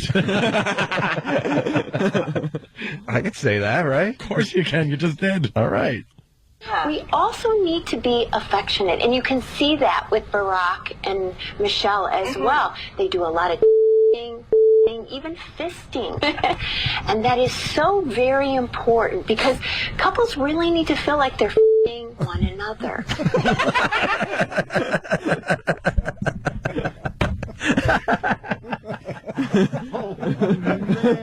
Oh, my God. Wow. We played the original clip first. Yes, we Best did. one Played yet. the original first. Yes, we did, Sam. Yes, we did. Bravo. You know, sometimes when you add the ing from one word and put it at the end of the bleep of it, you just combine It's syllables. amazing.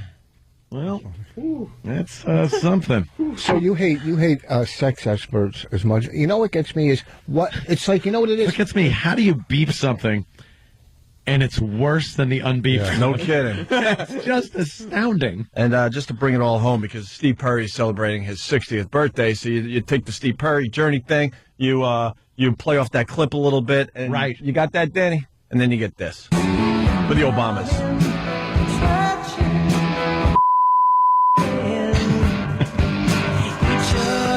Each other? Wow. You're tearing me apart.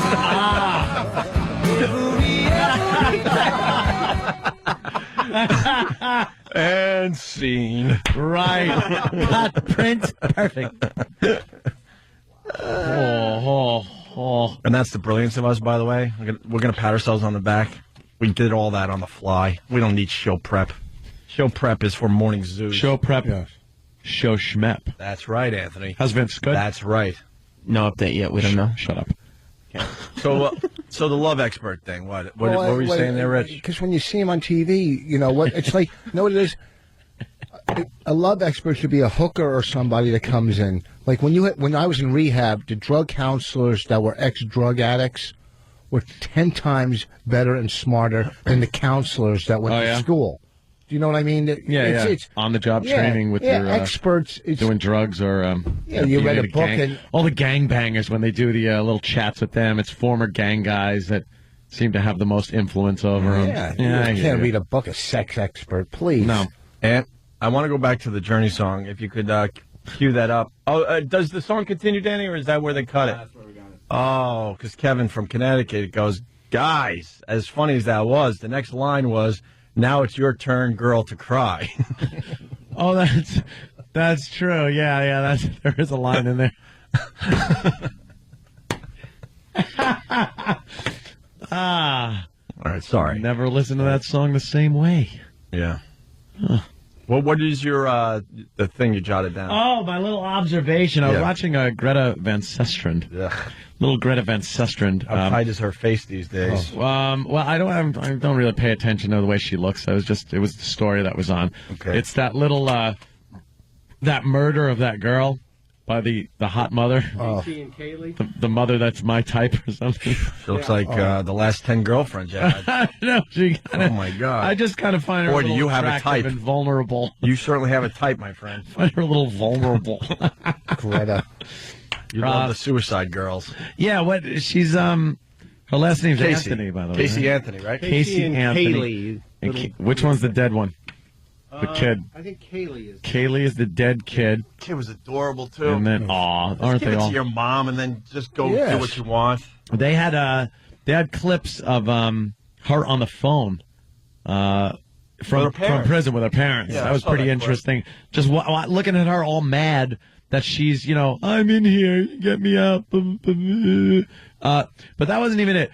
I just found it odd that years after the initial OJ trial, where OJ got away with murder, we have a black president, and OJ's in prison, yet Mark Furman was doing commentary on Greta's show. He's got a gig, and OJ's in prison. So it filled me with a little hope that there is still hope for the white man. How did you get from a dead baby? No, it was just the story was secondary. Yeah. It just stunned me that she goes, well, now let's go, because they had Michael Bodden on also. That ghoul was talking about like the condition this little girl was in. And it was just horrifying. But and then they're like, well, let's bring on our other expert, Mark Furman. I'm like, how did Mark Furman get a gig? But I guess he's been talking with Fox for a while. They bring him in as an expert. Yeah. And, like nothing, but every time I see him, all I think is, there's the N-word guy. it's the time thing. Enough time goes by. Enough time went by? Doesn't matter. Oh, yeah. Where it's fine? Yeah, it don't matter. But did you think when OJ got acquitted and Mark Furman was destroyed, that in 2008 and then, 2009, we'd have a black president, OJ would be in prison, and Mark Furman would have a great gig. I mean, yeah, the time. I mean, William Ayers is a professor now, right? Isn't he a professor in Chicago? Oh. So I guess you could do anything. Who? William Ayers? Yeah. A professor. He's a professor. Yeah, well, they're all professors. Aren't they? Aren't they all professors? Like these radical... Ugh. Was Greta Van Suskin shot in the face? Who? What's her name? Greta Van Suskin? What's her name? Yeah, David Susskind. What? Greta Van Susskind. Hey, Puddle of AIDS, thank you. Going back to the Adolf Hitler story. Should have been the first picture you popped up there. Adolf Hitler's dad. Yeah. This is a true story according to NJ.com. Puddle of AIDS, thank you. Adolf Hitler's dad was pulled over on the way to the court to reclaim their children. He was going to get his children, but he was pulled over.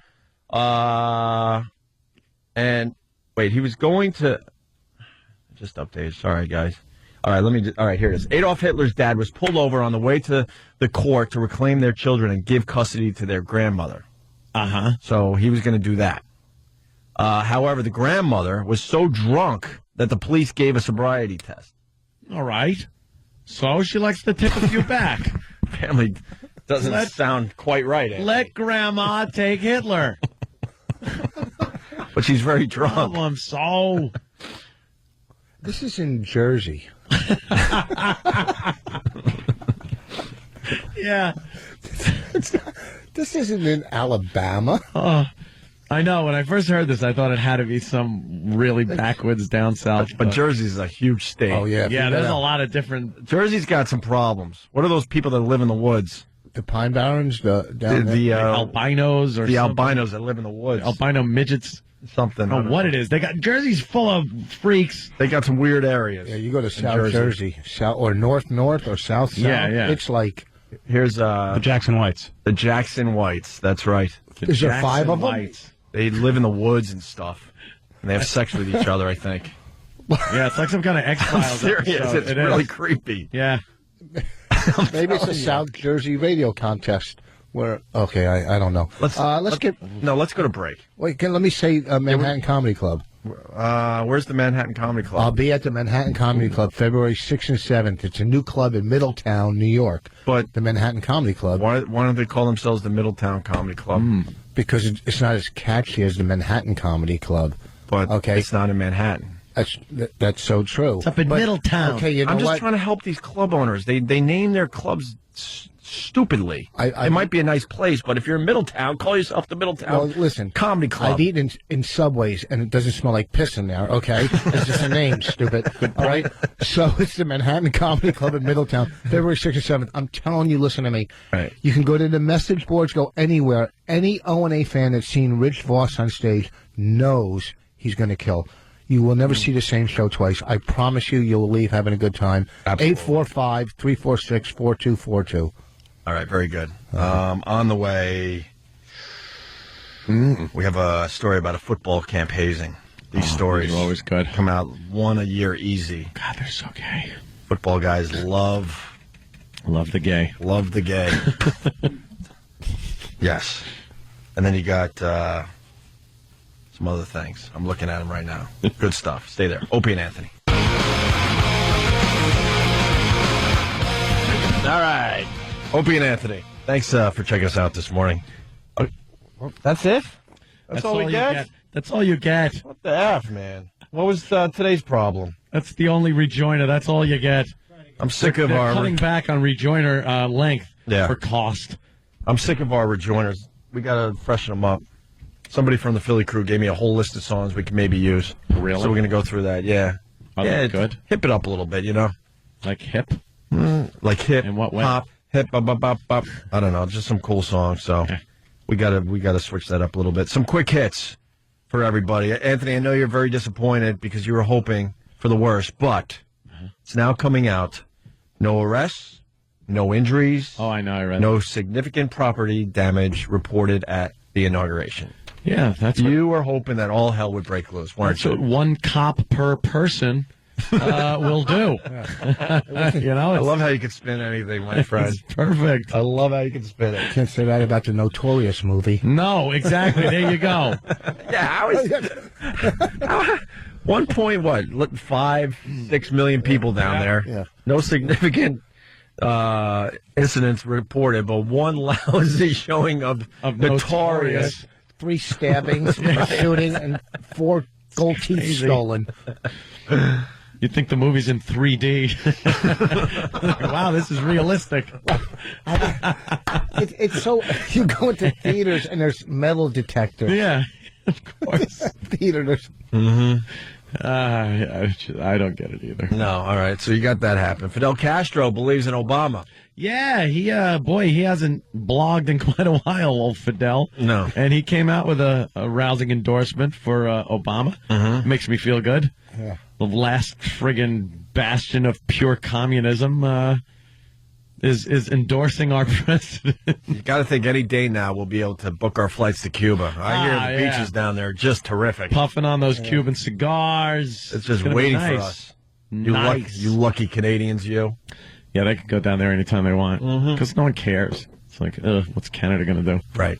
And then we're learning that they found the engine in the Hudson River and possible bird found in the engine. Or maybe that's the one they already had. I don't know. Yeah, but they found the second engine. They thought they lost both engines. Good old Sully doing his crash landing in the river there. And they found the second engine that was at the bottom of the river. Yeah, they found some bird, what they think were bird parts in the wing. With a turban. Do you know what? Not a terrorism joke. I made it into one, and it's funny. You laugh. Yes. But I don't know. I guess you guys did. I guess that's the job of radio show host.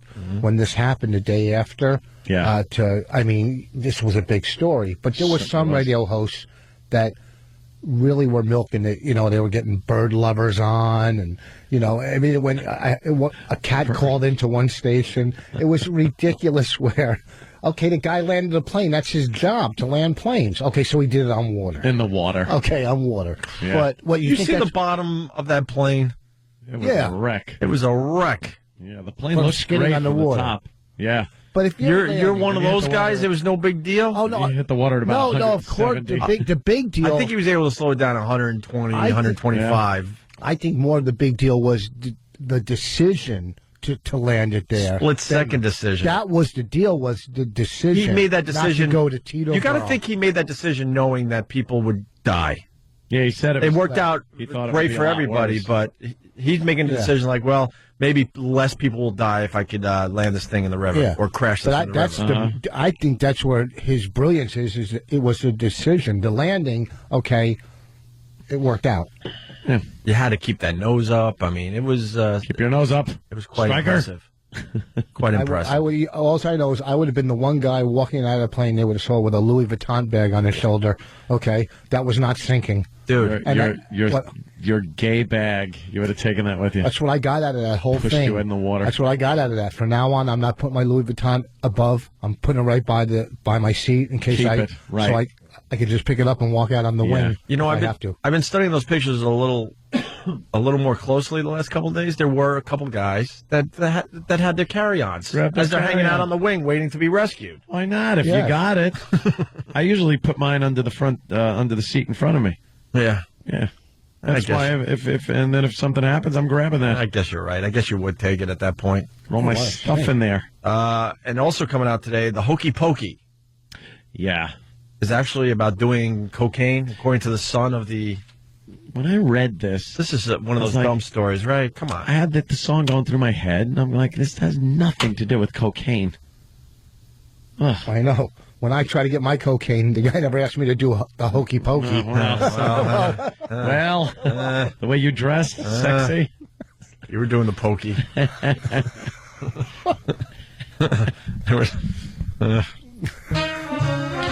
Where's the cocaine part? Yeah. Where's the cocaine part? Old version. Your right foot in, you put your right foot out, you put your right foot in, and you shake it all about. Anyone? I've never put my right foot in and out when I was doing coke. Right. Oh. It was, You put your right nostril in. Put the 20 in. You roll the 20 up. And you babble all about. You babble all about. Oh, my God. You do the hokey pokey, then spend the whole night trying to catch the buzz you got off the first hit. Really? And it never quite comes around. You sell your mom's stereo and turn 2 tricks. And that's what it's all about. Who would snort coke? What a waste. Jesus, Rick. That's how you start. Got to start somewhere. Well, you started smoking it? You didn't even start like snorting? Oh, no, I did, but it was after smoke. It's like reading a book backwards. Who does that? Snorting was the easy way to do it if you were like in a bar. You could just do one of those little out of the little brown. Yeah, the little thing with the little spoon on the lid. And then you do it in the bar. You can't be breaking a crack pipe out in the bathroom at the bar. And then you get these guys that wanted to be so cool, and they grew their pinky fingernail long. That was never cool. Or they wanted you to kind of know that they did it. Yeah. So they're, wow, man, dude. You want to bump? You want to Shut bump? it. I know you. I want to bump. Shut up. Bump. But you look now, you think people are still like, since I quit smoking and I watch people smoke, like especially girls, I go, who does that? Yeah. You know what I mean? And recently I was working somewhere, and I think one of the comments was so coked up, you could tell their mouth. The jaw goes, their jaw's going sideways. Oh, it's... See, and I used to try to pretend like I was so wired on coke, and people, I knew the jaw could tell, so no matter what, every 30 seconds I would just pretend and yawn. Like I wasn't, I would go, your jaw spins around your entire head backwards. You grind your teeth into $42,000 worth of implants. Dislodging your jaw like a snake. Right. Do you guys want to know? Dead giveaway. You want to know why the Hokey Pokey is a cocaine song? Yes. All right. The Hokey Pokey. The right hand in, right hand out ditty that sparked the 1950s dance craze has become the focus of a bizarre controversy in Britain that has drawn in politicians, the Catholic Church in Scotland, and soccer fans accused of exploiting the song's alleged anti-Catholic roots to taunt opposing teams. Anti-Catholic roots? What? Boy, are they reading into this one. All right, let's keep going here. Now, the son of the famed Irish songwriter. So that's what people thought the song was about. And, okay, I got you. Now the songwriter's son, Jimmy Kennedy, son of the famed... Wait, all right. Now the son of the famed Irish songwriter, Jimmy Kennedy, the man credited with penning the lyrics to one of the world's most familiar melodies, has weighed into the furor by revealing that what he calls the true inspiration for his father's hit, a traditional Canadian folk tune sung by miners in the early 20th century as a drug anthem celebrating the therapeutic powers of cocaine. I love Canadian miners. Canadian miners sang this song. And yeah, it's a joke. The song is known in Britain as very inside. The Hokey Pokey. The Hokey Pokey. And was originally published by Kennedy during the Second World War as the Hokey Pokey. Oh, well, that would be a little obvious. Before various U.S. recordings of the Hokey Pokey gave the song and its accompanying movements global popularity. How long was cocaine around? You do the Hokey Pokey. Cocaine used to be like... And Coke. Yeah, really accepted. And Coke. Pharmacists would just dole it was out. never in Coca-Cola. The original Coke really had a little bit of Coke in there. It really was. Do you really believe that? Yes. It was. That's a fact. Yes. How is that a fact? That means urban they would legend. have to have vats, big vats of cocaine in They just didn't know any better. They thought like morphine was good. First of all, they weren't selling Coca-Cola like they do now, with tanker trucks. Well, they weren't had selling few 4 cans a week places either. That was mostly in the soda shops. Yeah. And there was cocaine in it. It was that's the Coca in Coca-Cola. It's still the part of the name, and it was for real. It started out as a medical thing, as a medicine. It was some kind of energy elixir, and then it tasted so good that people started drinking it. I'm surprised I didn't know that. I'm usually up on things. Well, you got to watch the History Channel. I believe did a thing on that on marbles or something. I'm writing. Geez, I'm reading this book on people through history that were considered geniuses and why they're our asses and their personal lives are all left up. And the crazy stuff these people got into because they just didn't know any better. Nitrix was a big thing. People thought that was gas. They thought that was healthy and better for you than oxygen. There was a whole movement that happened with that. My favorite ever is the shoe stores that brought in X-ray machines. And these things were so dangerous and so radioactive. Like, it wasn't like an X-ray machine now that uses a very low dose of radiation. They protect you still with the lead. The doctor steps out.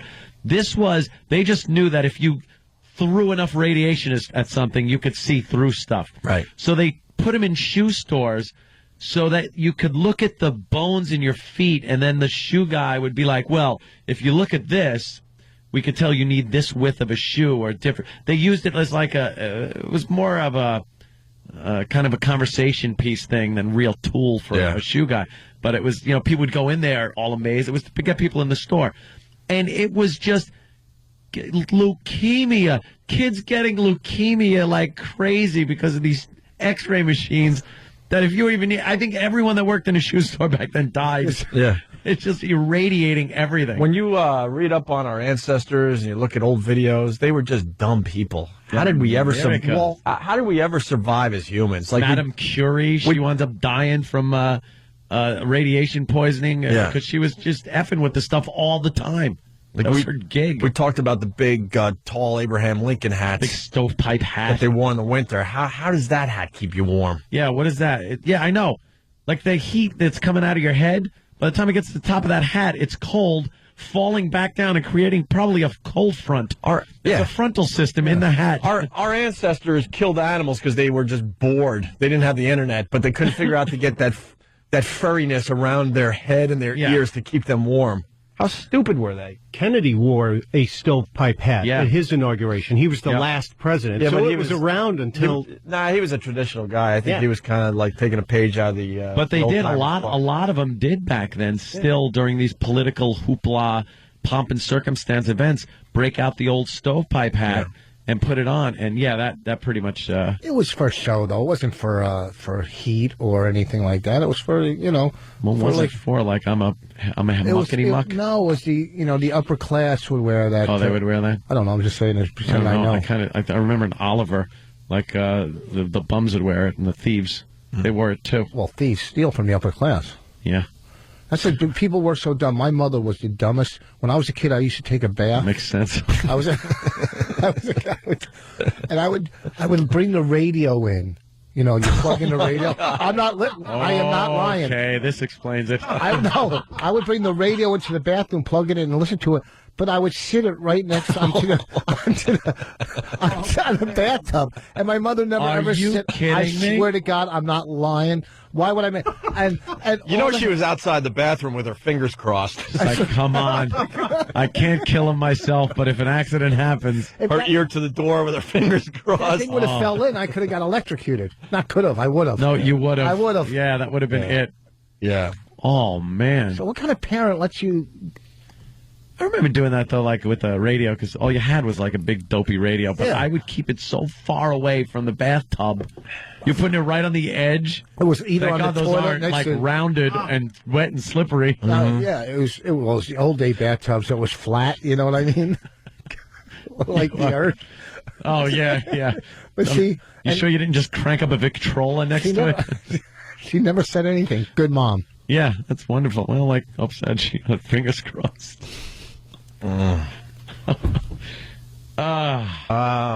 Just to wrap up on the Hokey Pokey, I guess one other paragraph here. They were having a hilarious time singing and playing games, one of which they said was a Canadian children's game called the Hokey Pokey. I thought to myself, wouldn't that be fun? I guess this is the writer. Be fun as a dance to cheer people up. So when I got back to my hotel, I wrote a course based on the feet and hand movements in this the Canadians had used with a few adaptions. A few days later, I wrote additional lyrics to it, but kept the title Hokey Pokey, and as everybody knows, it became a big hit. So, loosely based, obviously, on some kind of cocaine thing. How's it Hokey Pokey? So loosely. But how's it anti-Catholic? I don't know. I don't feel like reading further. Yeah. Do the Jewy wooey. Well, we know you'll be doing it without your kids. Why? Because they were taken away. Oh, that's a good callback. A little Hitler. Oh, you know what? Yeah, we'd like to do this break from time to time. Just the dumb stuff we thought were good for you, or our ancestors. We're not taking credit for their mistakes. Kevin in Jersey, how are you, buddy? Hey, what's up, guys? Hey. You guys know where heroin came from, right? Poppy seeds. It was introduced to us by the Bear Aspirin Company. Oh, yeah? That's true. Yeah, I mean, Google that. That's true, man. You can find some old, labeling where it basically says this heroin. Yeah. What do you mean? They put it in... Yeah, they didn't know any better. You can buy it over the counter. Just made you feel good, I guess? I don't know. Give me a couple of foams and a bottle of heroin. Yeah, great. A lot of aspirin back then, I'm sure. Thank you, Kevin. Wow. Mike in Boston. Mike. See, there it is. Hold on.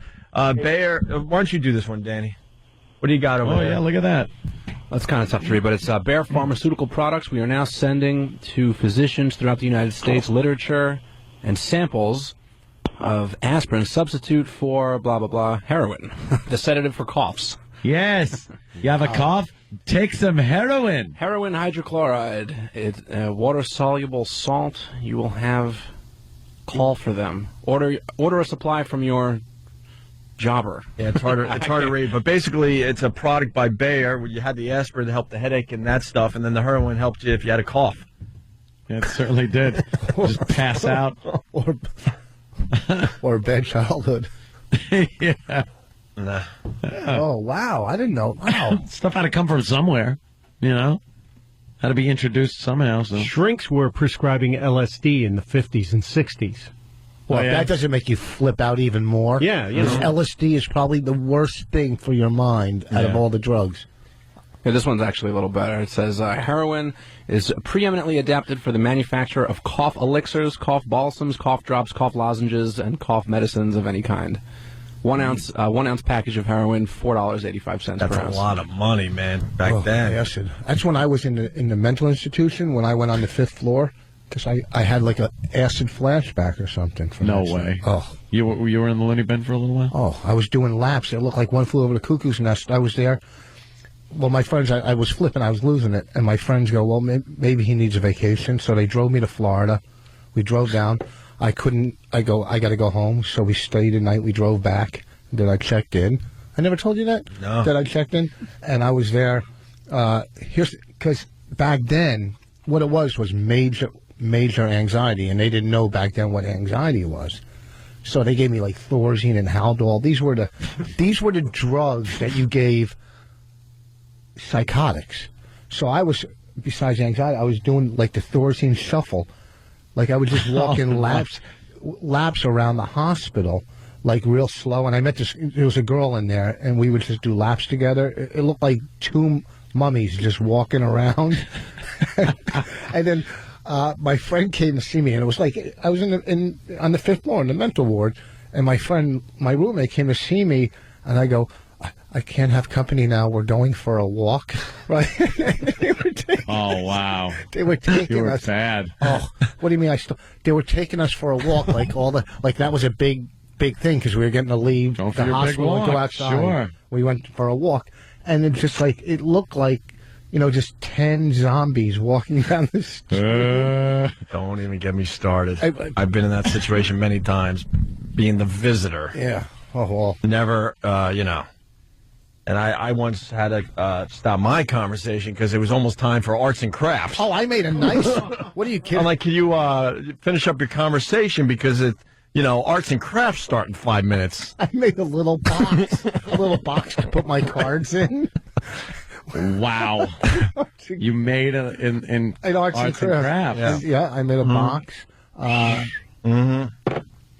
Oh, it was horrible. I get anxiety now. I'm having major anxiety just talking about it. Talking about it? Yeah. Oh, you're all right, Rich. Well, we can continue with that. We could also go to the phones. They're lit about drugs they didn't know any better about in the past. And one of our favorite things to do with Rich Voss, I don't think it's old yet.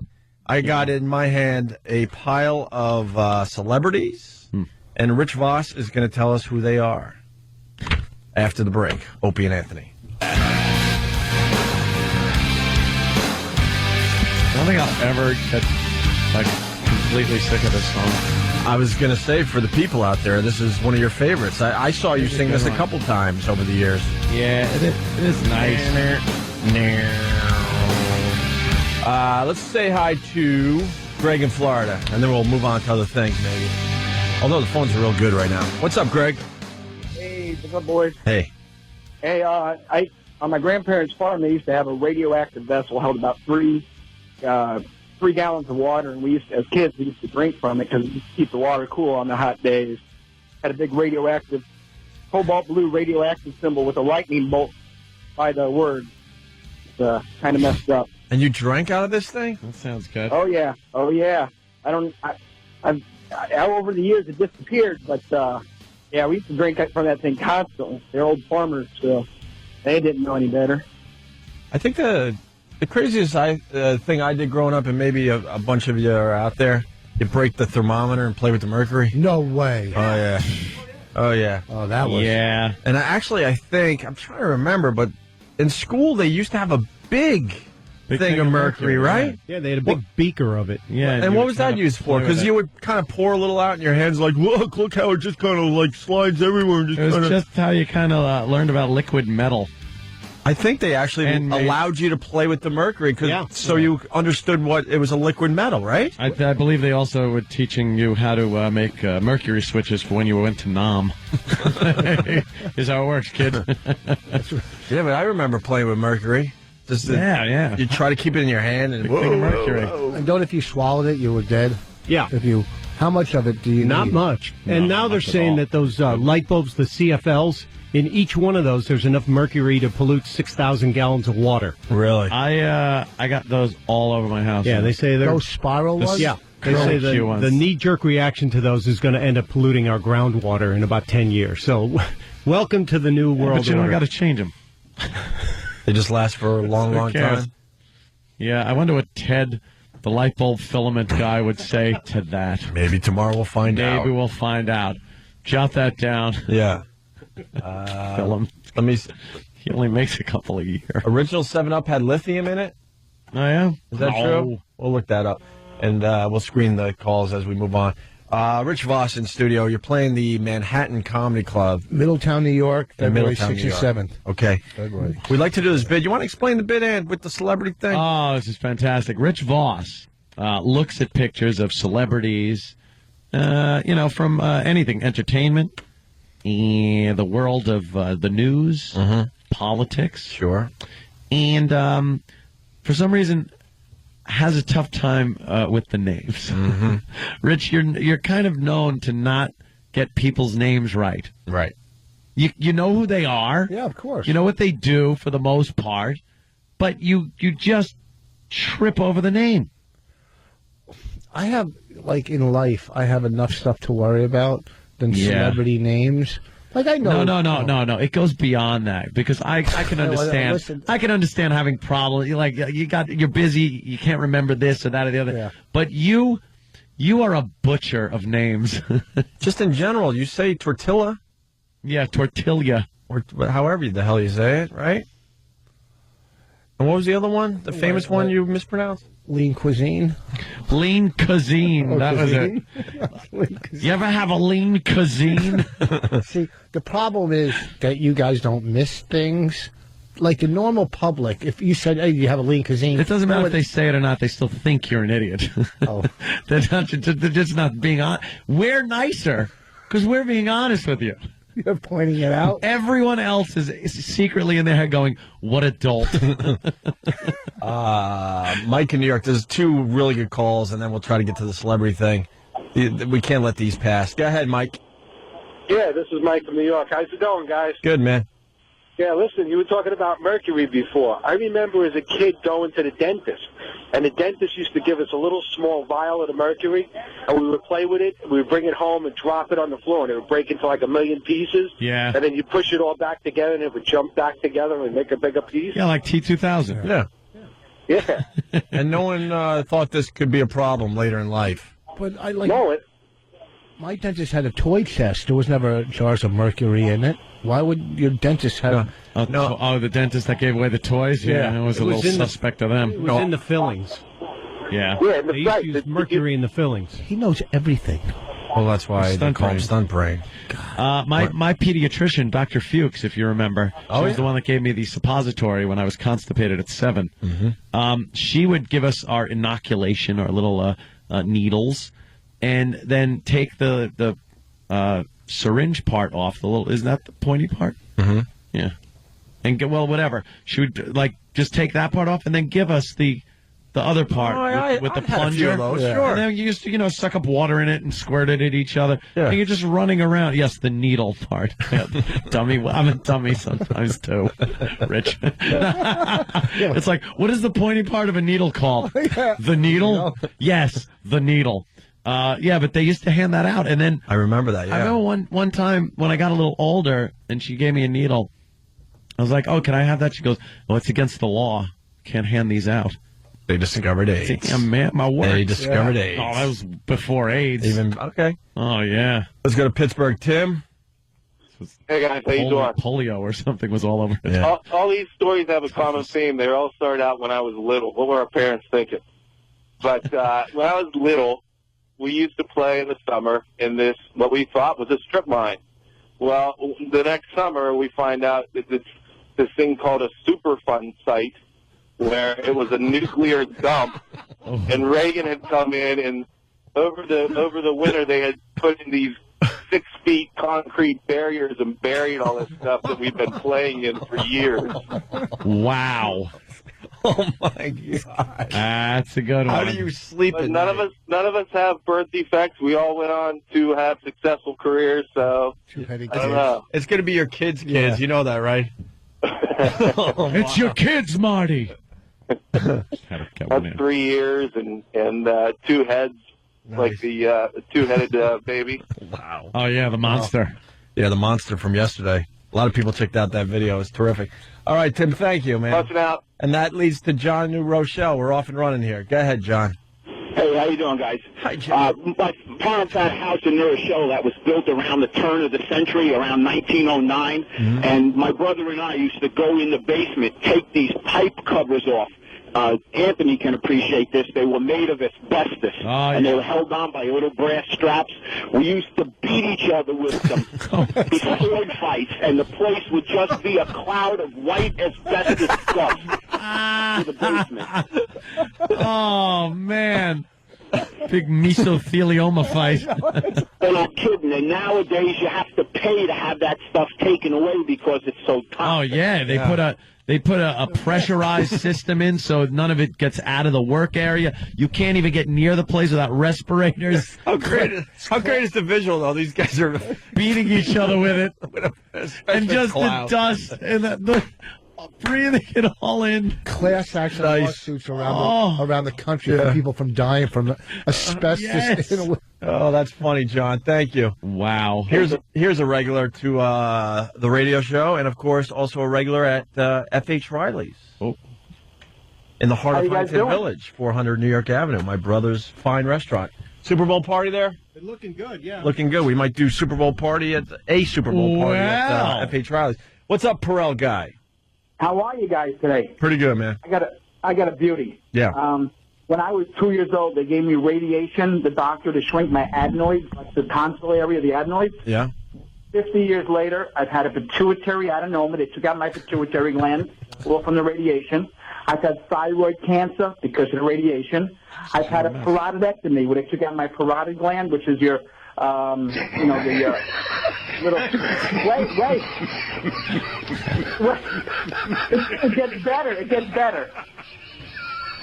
It gets better. Ready? Yeah, go ahead. Yeah. Played golf. I had a shoulder injury. So they took an MRI. They found a little something on the bone. Normally, they say forget about it. Because I had cancer, they had to do a bone biopsy. I've had 4 operations. I'm like the bionic touch. Wow. No wonder you sell Purell. This is very common in New York and Chicago. The doctor almost killed me. I'm like ducking death out. It's crazy. Note to self, never shake Perel guy's hand. Wow. No. I'm okay, man. Just if they don't want the radiation hit you, that's all. I glow in the dark, too. See, you know what? Thank God my father wasn't a complete idiot. I went to the doctor. I went to the doctor when I was a kid out in California because I had like cystic acne. It was just the worst.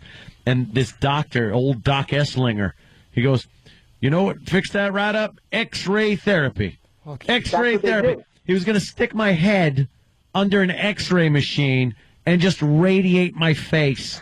Oh my God! And my father, in his infinite wisdom, just said, "Aunt, let's go grab a beer and just get out of here because this guy is going to kill you." He wasn't worried about your safety. He was just jonesing for a beer. You know that, which ended up saving your life. So yes, that's good. Thank God. Your father made a good choice. I'll tell you what. My mother-in-law had acne on her chest, and they gave her radiation years and years ago. Breast cancer. So that's right. He made a great choice by getting you the hell out of there. All right. Thank you, Buzzkill. We'll see you later. X-ray therapy. This one. So you take X-rays, look at a bone. Dude, this one. X-ray your face to get rid of zits. Speaking of X-rays, this next call, I might laugh so hard, I might just puke from laughing. Go ahead, Jeremy. Hey, boys, what's up? What's up? Thinking about the X-ray thing reminded me back in the day when me and my friends broke into this old clinic that they were moving out, and they had one of the old-time X-ray machines that spit out the film. We didn't know to wear lead vests at the time, so we were sitting there taking pictures of each other in X-rays, just total radiation, not even thinking about the harm it could cause. It's good to say that I turned out all right, man. No extra limbs and none of that stuff. So I haven't had kids yet, so I don't know the full impact. Just taking turns. But I'd say we were X-raying each other without lead vests. Nice. Yeah, we took about 50 pictures too, if I remember. We took them home to my parents. That's funny, bro. Punch out, guys. Thank you. Let's say hi to Adam in Kansas City, possibly the new home of the New York Islanders. There's rumors of flying. Hey. What's up there, Adam? Hey, we were kids. The siding company came out and ripped off some of the asbestos shingles off the side of the house to put up the new vinyl. And so we thought it was a good idea to go out there and play karate and practice kung fu busting these hard asbestos shingles over. Yeah, they used to have the asbestos shingles. Those are still on a lot of houses. I've had kids since then. It seems like nothing's wrong. You know, just thinking back, it's like that house, the old house of ours, it's covered with asbestos stuff. I sit there, scratch off the walls, trying. Stupid kid thinking that there's some baseball cards hidden inside the cavities of the wall that were scraping the asbestos off the lead pipes and everything. Yeah, I actually was asked to remove some asbestos from some basement that I was supposed to do a tin knocking job in. And I told my boss, I go, no, I'm not touching that. They go, oh, it's a little bit. Don't be a... And then, he called me the P word. Mm-hmm. And I was like, no. He goes, but we got masks. Like those dust masks that you use if you're a laborer sweeping the floor. Yeah. So get out of here. And I refused to do it. Refused. Wow. Yeah, we did the shoe store X-ray machine thing. Yeah. How about we go to Sean in Georgia? Sean, what do you got for the show? Hey, boys. Hey, man. Hey, my dad used to tell me stories about when he used to work at an iron mill, and his job was to walk across the catwalk and push the trash back down into the iron to get it to keep melting and flow to the top. And to do that, to be able to stand in the heat, they used to have to wear a full bodysuit that was insulated with asbestos. Because apparently that was the best thing to use for something in that situation. That's what killed Steve McQueen. He was a race car driver, did a lot of his own stunts and stuff, and the suit that he wore was asbestos. The old asbestos fire suits that he wore doing his own stunts and everything, and that wound up giving him the mesothelioma. Get out of here. And I mean, that's how how many he died. times did you wear it? Because we used to sleep under asbestos, blankets, my parents. What? did. No. Oh, my God. I didn't know. That's for you? Why That's not? an odd thing. Right. When you tell a story, you could say anything, and I'll believe it because of what you've said. Running out of show We can on this call side. next time. No. Well, they're screening the calls. We'll go back to the calls in a second here. And we like to we multitask on the show. They do have asbestos blankets, though, by the way. They like fire blankets that they used to put out. Yeah. But We got Rich slept on them. we got photos of celebrities for Rich Voss. Yes. Hopefully this bit still has legs. The snuggie. Imagine. The first one we're going to show Rich. He was in Forrest Gump. Yes. Not Tom Hanks. Apollo 13. Apollo 13. What TV show? A CSI. Oh, he's a CSI guy. Stephen King's The Stand. Very good. Rich Voss, who is this famous actor? Oh, that's easy, man. You start off with an easy one. Gary Sinise. Oh. All right. All right, Rich. Feeling confident, are you? That's one. Well, I feel like a little kid that did something good. You are. That's exactly what you just did. The main dude from Entourage. Oh, how would I can't know even tell that? you who that is. Is he getting fat? Jesus, how gay is that? Pretty gay. You're right, Rich. I'm not gonna. Oh my God! Look at him. I think he is. I wouldn't know it. What's his first name? I don't even know. I couldn't tell you what that guy's name is. What the hell is his name, Danny? That's Adrian Grainer. Oh, wow. No one knows that. Awkward. Well, it's only a huge hit show on HBO. I mean, Yeah. I know. It's not one I watch. it's not like he's written up on the gossip sites every day or anything. Oh, he looks familiar. Oh, yeah. Yeah. Oh, boy, never. Never in a million years. The main dude from House, right? No. No, I never. That guy used to be in Millennium. Oh, this is the guy show, from. but he's in Aliens. No, we had him in studio. Bishop. No, we never had him in. I would crap Wow, he looks myself. like the freaking other guy from with the one you loved from those movies. Ugh. F. Forget it. F. No, if he ever Sully, came in, that we would be need you, great. Sully. Sully, we're going in. I Going in, didn't get a chance. What was his first name? I'm completely lost. I'm losing my mind today. Lance. Huh? Lance. Oh, Lance. Hendover. Yes. I just made that up. Lance I don't know. Hendrickson. Hendrickson. Yeah. I don't know that. All right, how about this? He's the one I know. No one's known any of them. He's in the new movie. The trailer looks terrific for Taken. Oh, the star of Taken coming out in a few Oh, more weeks. that's Liam. Liam Nielsen. No. There it is. Liam Nielsen. All right, well. There's one. All right, we finally got one All right. out of him. The bit now has a passing grade. Barely, but... Liam Nilsson. Nilsson. All right, very good. Right. That's right. Nilsson. How about one of the stars of... yes, the Green Mile. Mm-hmm. John Coffey. Oh, yeah. What's his first name? The big black guy. The big black bald guy. What's his first name? Michael. Oh. Michael, give me an initial on his last name, the first initial. So I kind of remember it. It's got 3 names. Michael, Michael, oh, man. oh, Jesus. Michael. Oh. Oh. Damn, Fred from Brooklyn. What? That was a good one. I can't say it. It's so bad. But it's funny as hell. What's the initial on the middle name? I can't think of Michael something. Michael. It's not Michael. Michael Joe Young. Oh, I know. Oh, my God. Holy Christ. Wow. Fred from Brooklyn. Oh, that's funny. Michael Duncan something. Michael Duncan. Oh, I just drew. You're right there. Let's go. Michael Duncan.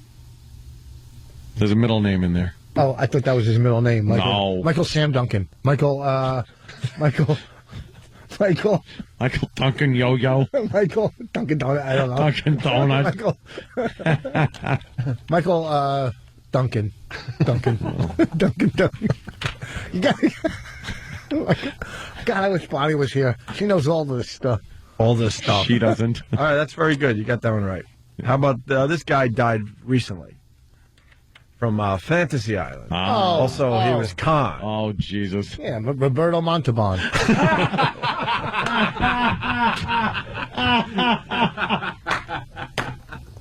Yeah. Oh, that's perfect. Roberto. What is it? Wait, no. Yeah. Corinthian leather guy. Corinthian leather. That's the new Corinthian leather. Yeah. Roberto Montalban. Oh, wait, that might have been a baseball player. You are the best. Mm-hmm. Oh, yeah. What's his last name, though? Montalban. Boy, you lost confidence in that one. Roberto Montalban. Roberto Montalban. There you go. Very good. There Roberto you go. Montalban. And finally, I didn't say blonde. I said Bond. All right. Yes, you sure did. Who cares? And the star of Sixth Sense, the little kid.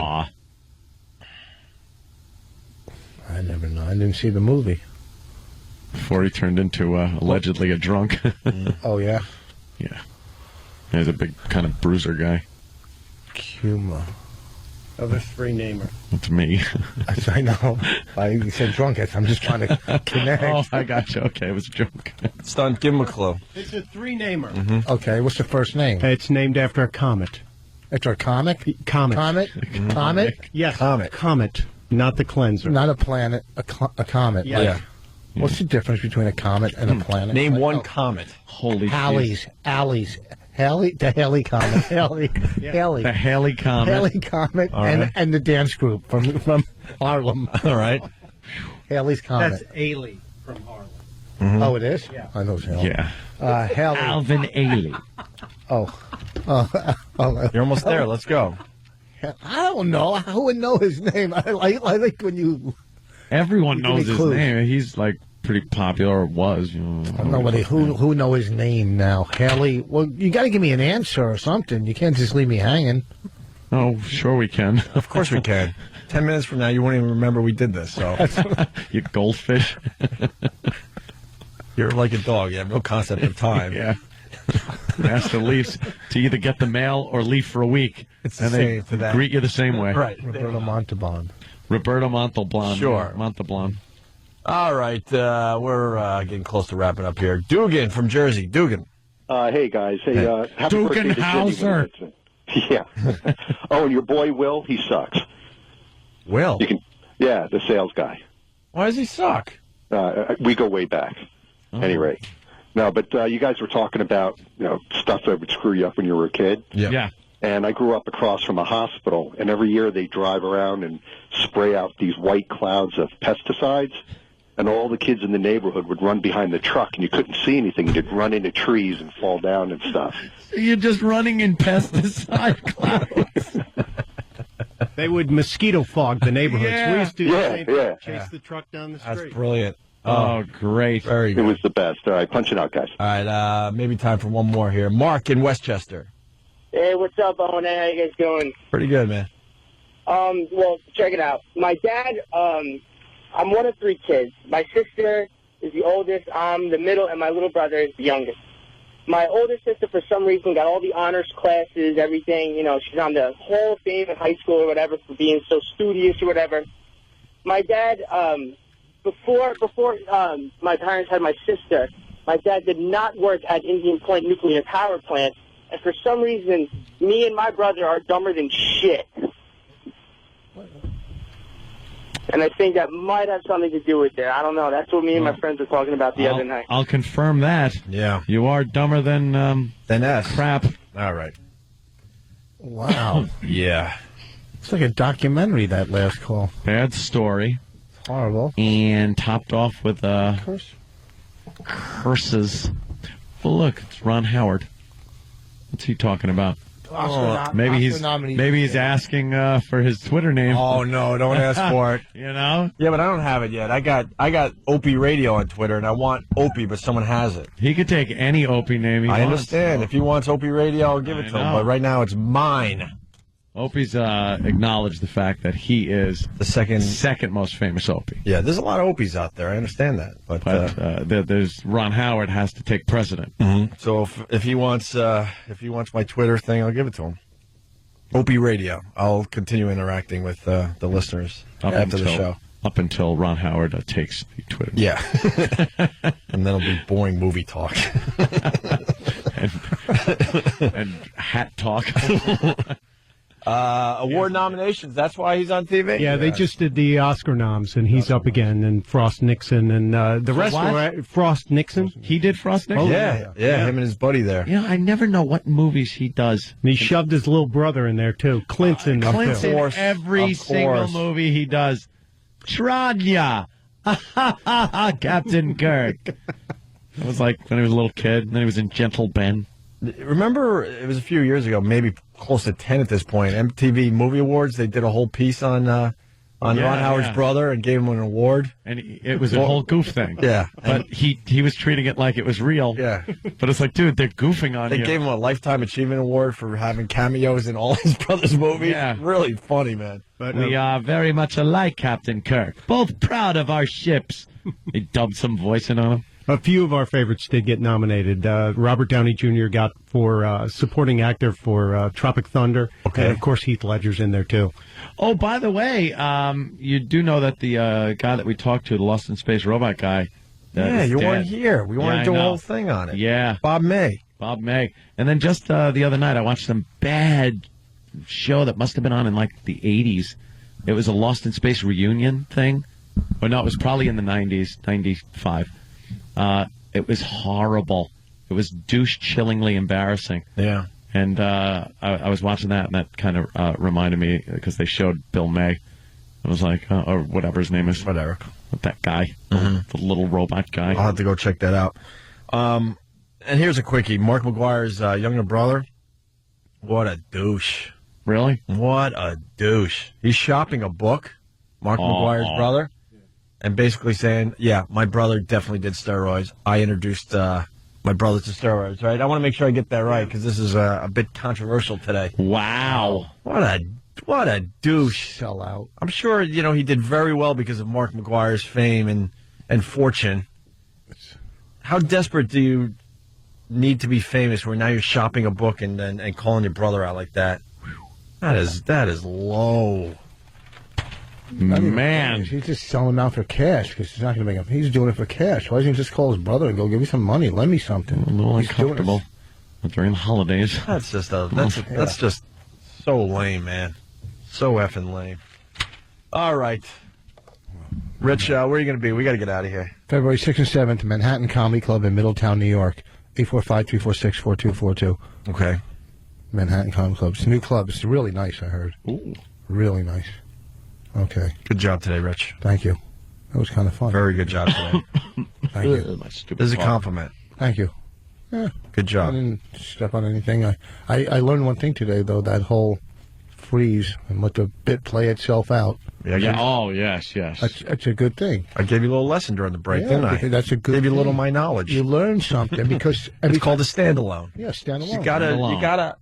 You gotta believe that a lot of the listeners are right there with you, and you could just play something, and they understand exactly what's going on. They make the jokes by themselves in their cars, at home, wherever they're listening. They don't need us at that point. That's why it's standalone. You know what? It's worth playing again, too. It certainly is. I want to hear it. One more time. The Obamas very lovey-dovey during that whole inauguration thing, and they had some kind of love expert on, and Detroit, where it's so cold in the D. Local TV, and this broad had this to say about the lovey-dovey Obamas. We also need to be affectionate, and you can see that with Barack and Michelle as well. They do a lot of touching, kissing, even fisting with one another. And that is so very important because couples really need to feel like they're physically bonded to one another. Wow, I gotta tell my wife. What? See, my wife, she knows. She's getting that lecture tonight. You need to do the fist bump. The fist bump. The bump. Yes. Yeah, you just kind of... I kind of like that.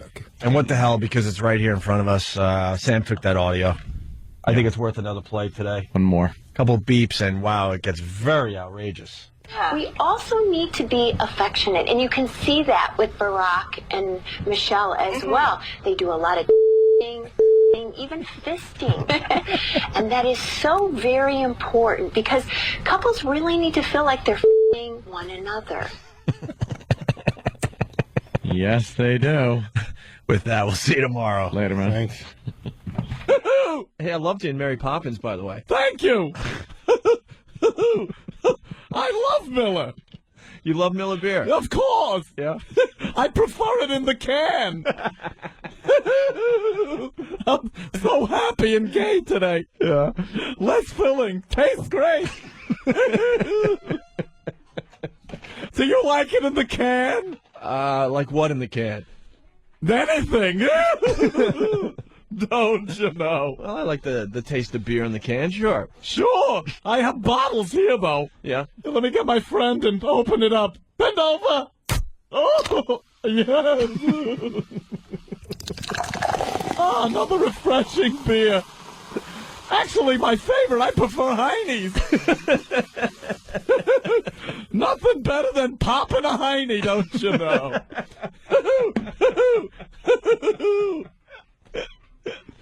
I was at the taping of that commercial. Yeah, the Miller commercial? Sure. Yeah. I was one of the bare-chested gay men, poolside.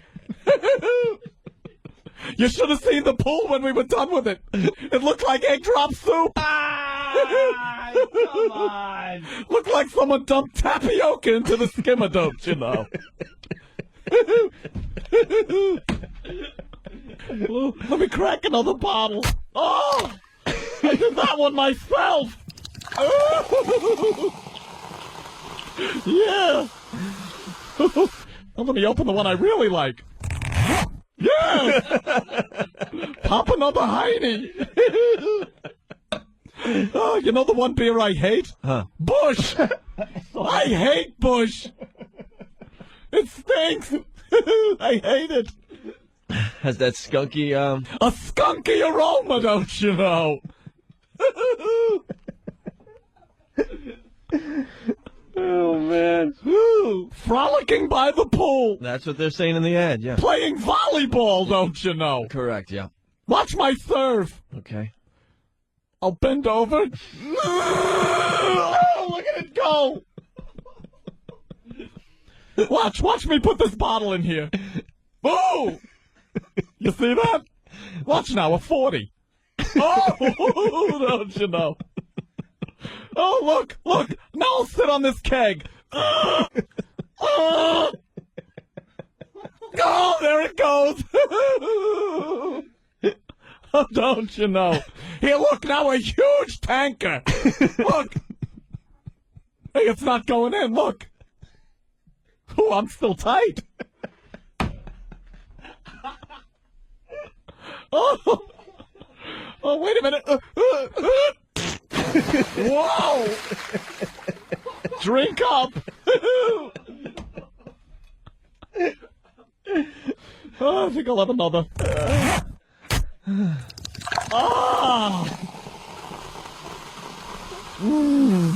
Well, ooh, a nice Heine. I love Heine. yeah, we established that. Don't you know? Do you like the nice creamy head? Creamy head of a Heine? Okay. I love the aroma Yeah. of a Heine. You ever pop a Heine? Poolside. Frolicking. Wow. Well, thank you, Mr. Gay spokesperson. Oh, sure. Okay. Are you done? Yes. Okay. Oh!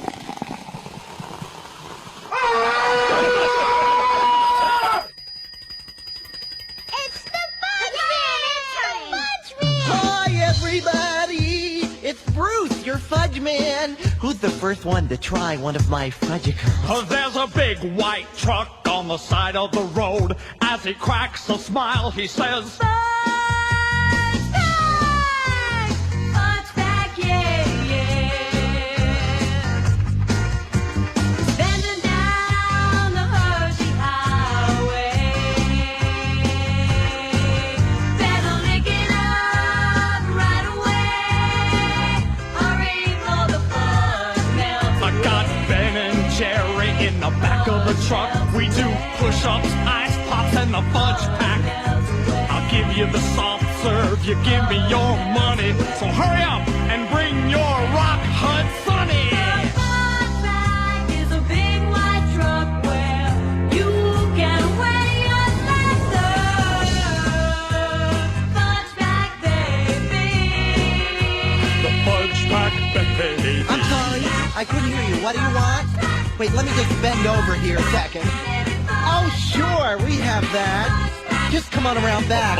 I'll be happy to serve you. Fudge pack on sale.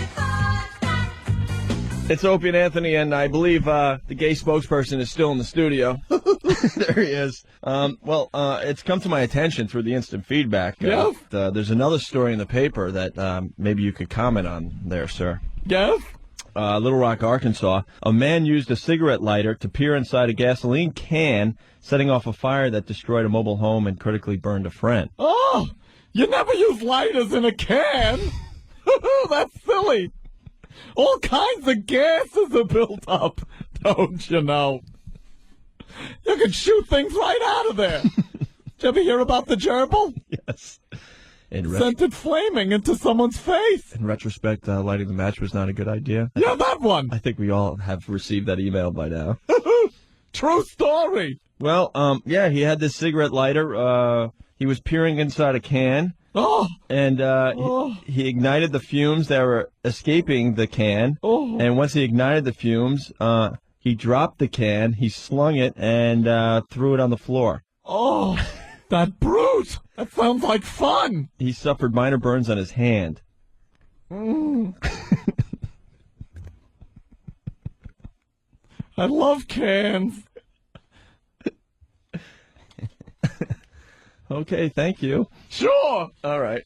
We'll be back. Stay there. All right. Anthony, in between shows, I took a little twit pic. Did you? And sent it to my followers, Opie Radio on Twitter. And I wrote, might be a little late to start the second half of the show. And then I wrote, ugh to chili. Oh, There's a picture of just my knees.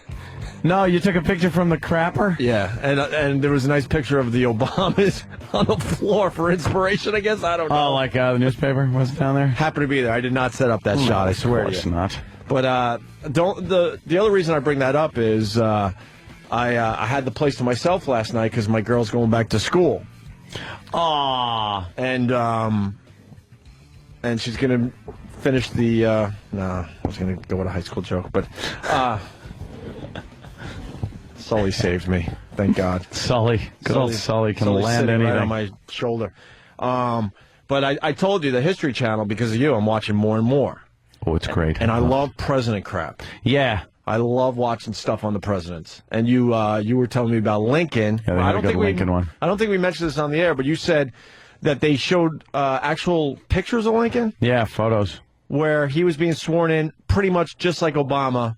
You know, the hairstyles and the clothes were different. Yeah, but and it was a like black and white photo, but besides that, it was pretty much the same setup. The street, you know, it's horse and carriages, but like the same buildings. Right. You know, you saw a lot of the same buildings. So because of that, I searched out the presidents, and I got to see I I got to see FDR last night, and That was a Taft, good one. who was our fattest president. Taft. And who else? Teddy Roosevelt. Yeah. Good one. Who else was in the middle there? McKinley, right? Yeah, McKinley. McKinley. Old, it's only a flesh wound, McKinley. Wow. You know how that guy did it? Oh. A bandaged hand? Yeah. Come a long way. They're looking for that kind of stuff nowadays. Yeah. He walked up to say hi to the president. He had a bandaged hand. No one thought twice, and there was a gun inside the bandage or something. Mm-hmm. Killed him in Buffalo. And because I was part of a morning show back then, we actually broadcasted from the exact spot where he bought it. He killed. If you're in Buffalo, you got to go check it out. Now, and I think it's like some kind of 7-Eleven parking lot or something. Yeah. Maybe one of the Buffalo listeners could tell me because it's been a while. President McKinley. Oh, yeah. Yeah. Yeah. But so I'm watching the presidents, just having a night to myself. Had some chili earlier in the day. Yeesh. And boy, how long does it take chili to stew? Like 4 hours, 5 hours? Starts percolating. Dude, when I tell you the farts were beyond horrendous, right? And I'm kind of wrapped up on the couch watching the presidents. No. And my girl's really, really nice soft blanket that someone Oh, no, so it's just soaking it in like a sham wow for farts. Dude, you ever fart so bad that you're embarrassed and you're the only one in the room?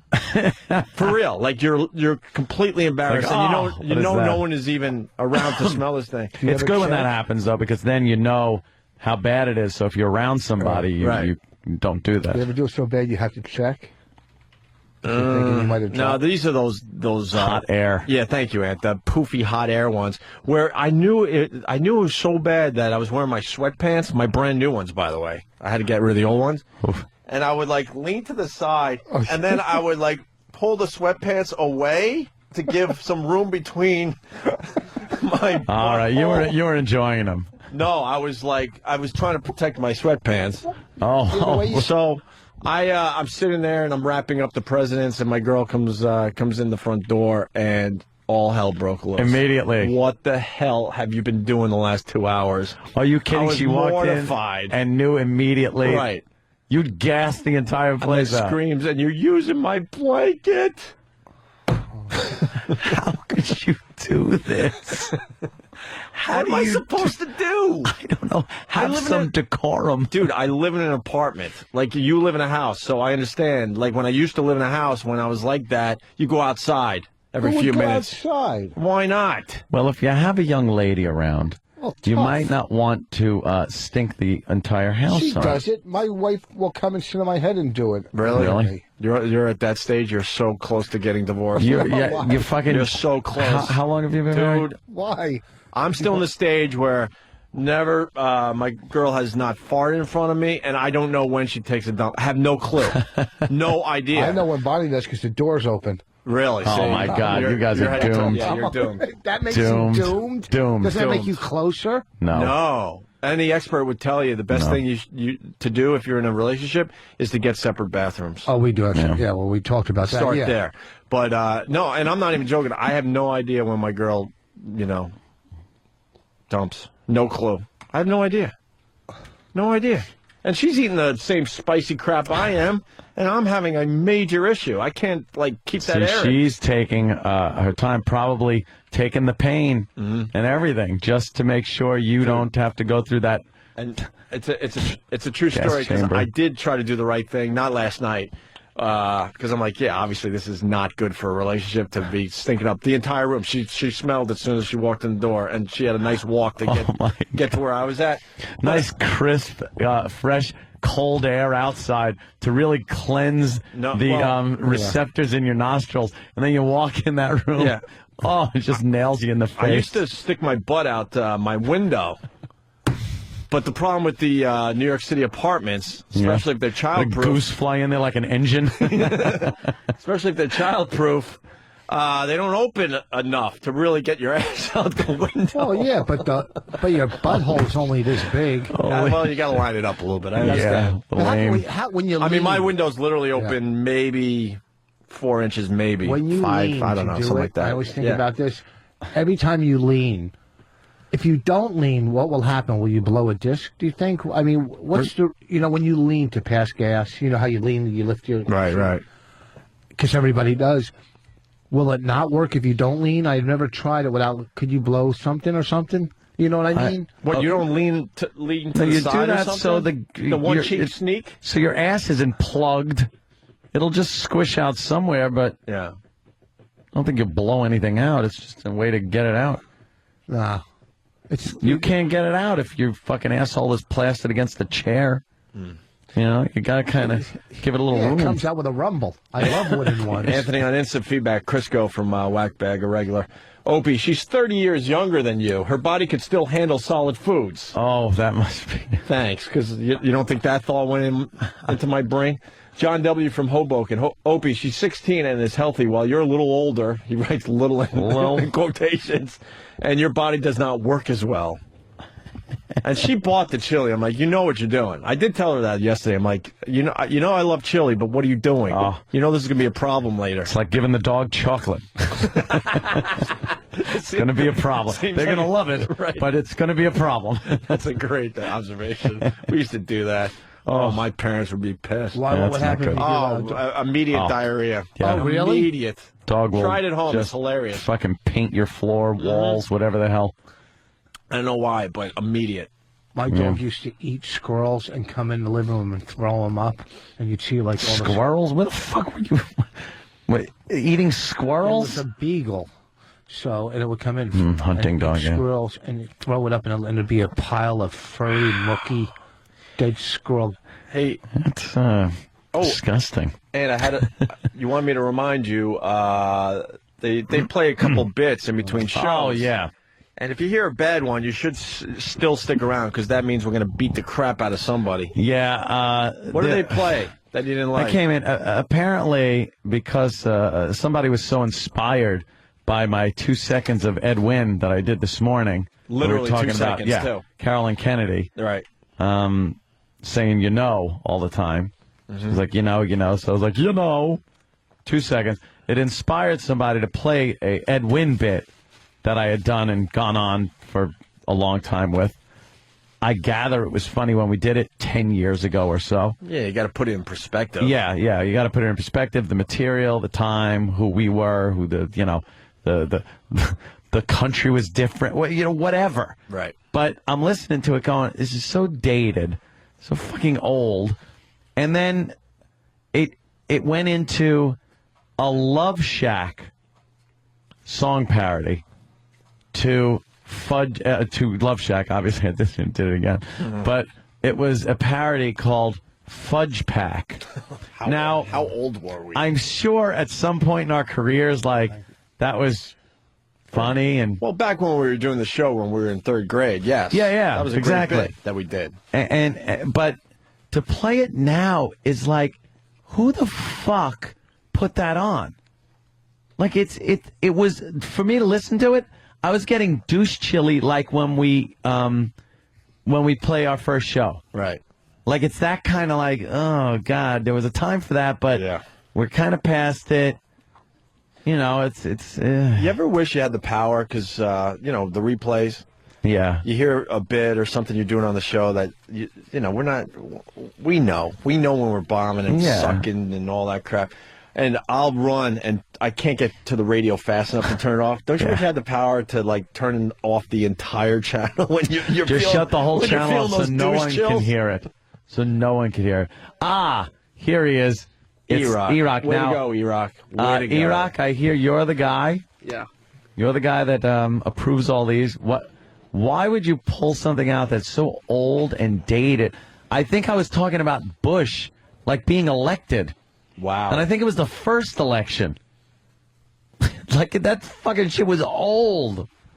From the notes I had, it was Edwin goofing about gay beer, and I didn't realize that Fudge Pack song was in the bit. Oh, how douchey is the Fudge Pack song? Pretty bad. Maybe you ought to write Fudge Pack songs in there and then take the whole thing and throw it away. Yeah. It's gone. It sucked. Hold on, though.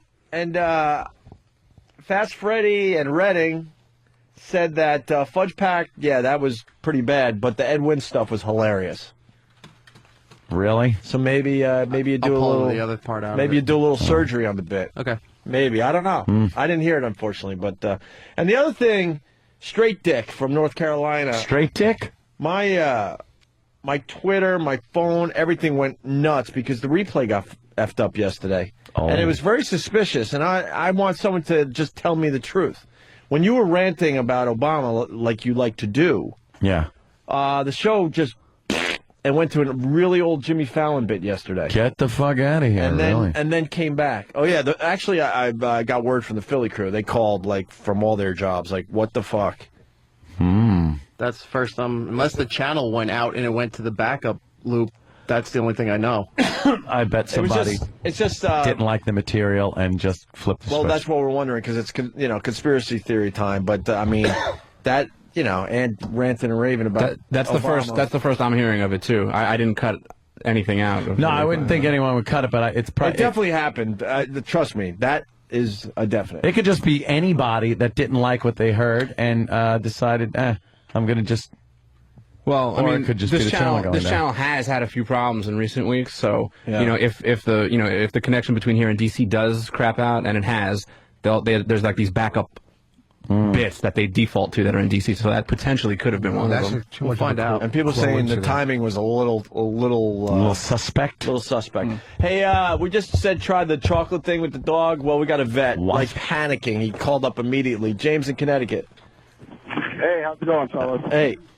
Hey, I'm a veterinarian, and chocolate is toxic to dogs. And I work emergency service, and there's nothing more of a pain in the ass than the day after Halloween. Because dogs will just find all that stash and go through it. It'll come in, and if they get a little bit, diarrhea happens. They get a little bit more, their heart races. I mean, it goes over 200 beats per minute. They get even more than that, they could have seizures and die. So we probably shouldn't try the chocolate thing with the dogs, right? No. I would discourage people from doing All that right. because Cool. that's going to lead to a lot of problems. Maybe they give that to Ted Kennedy. A little too much chocolate. He has a little seizure. How's he doing? I guess as fine as you can with a brain tumor. I'm amazed he's still alive. Oh.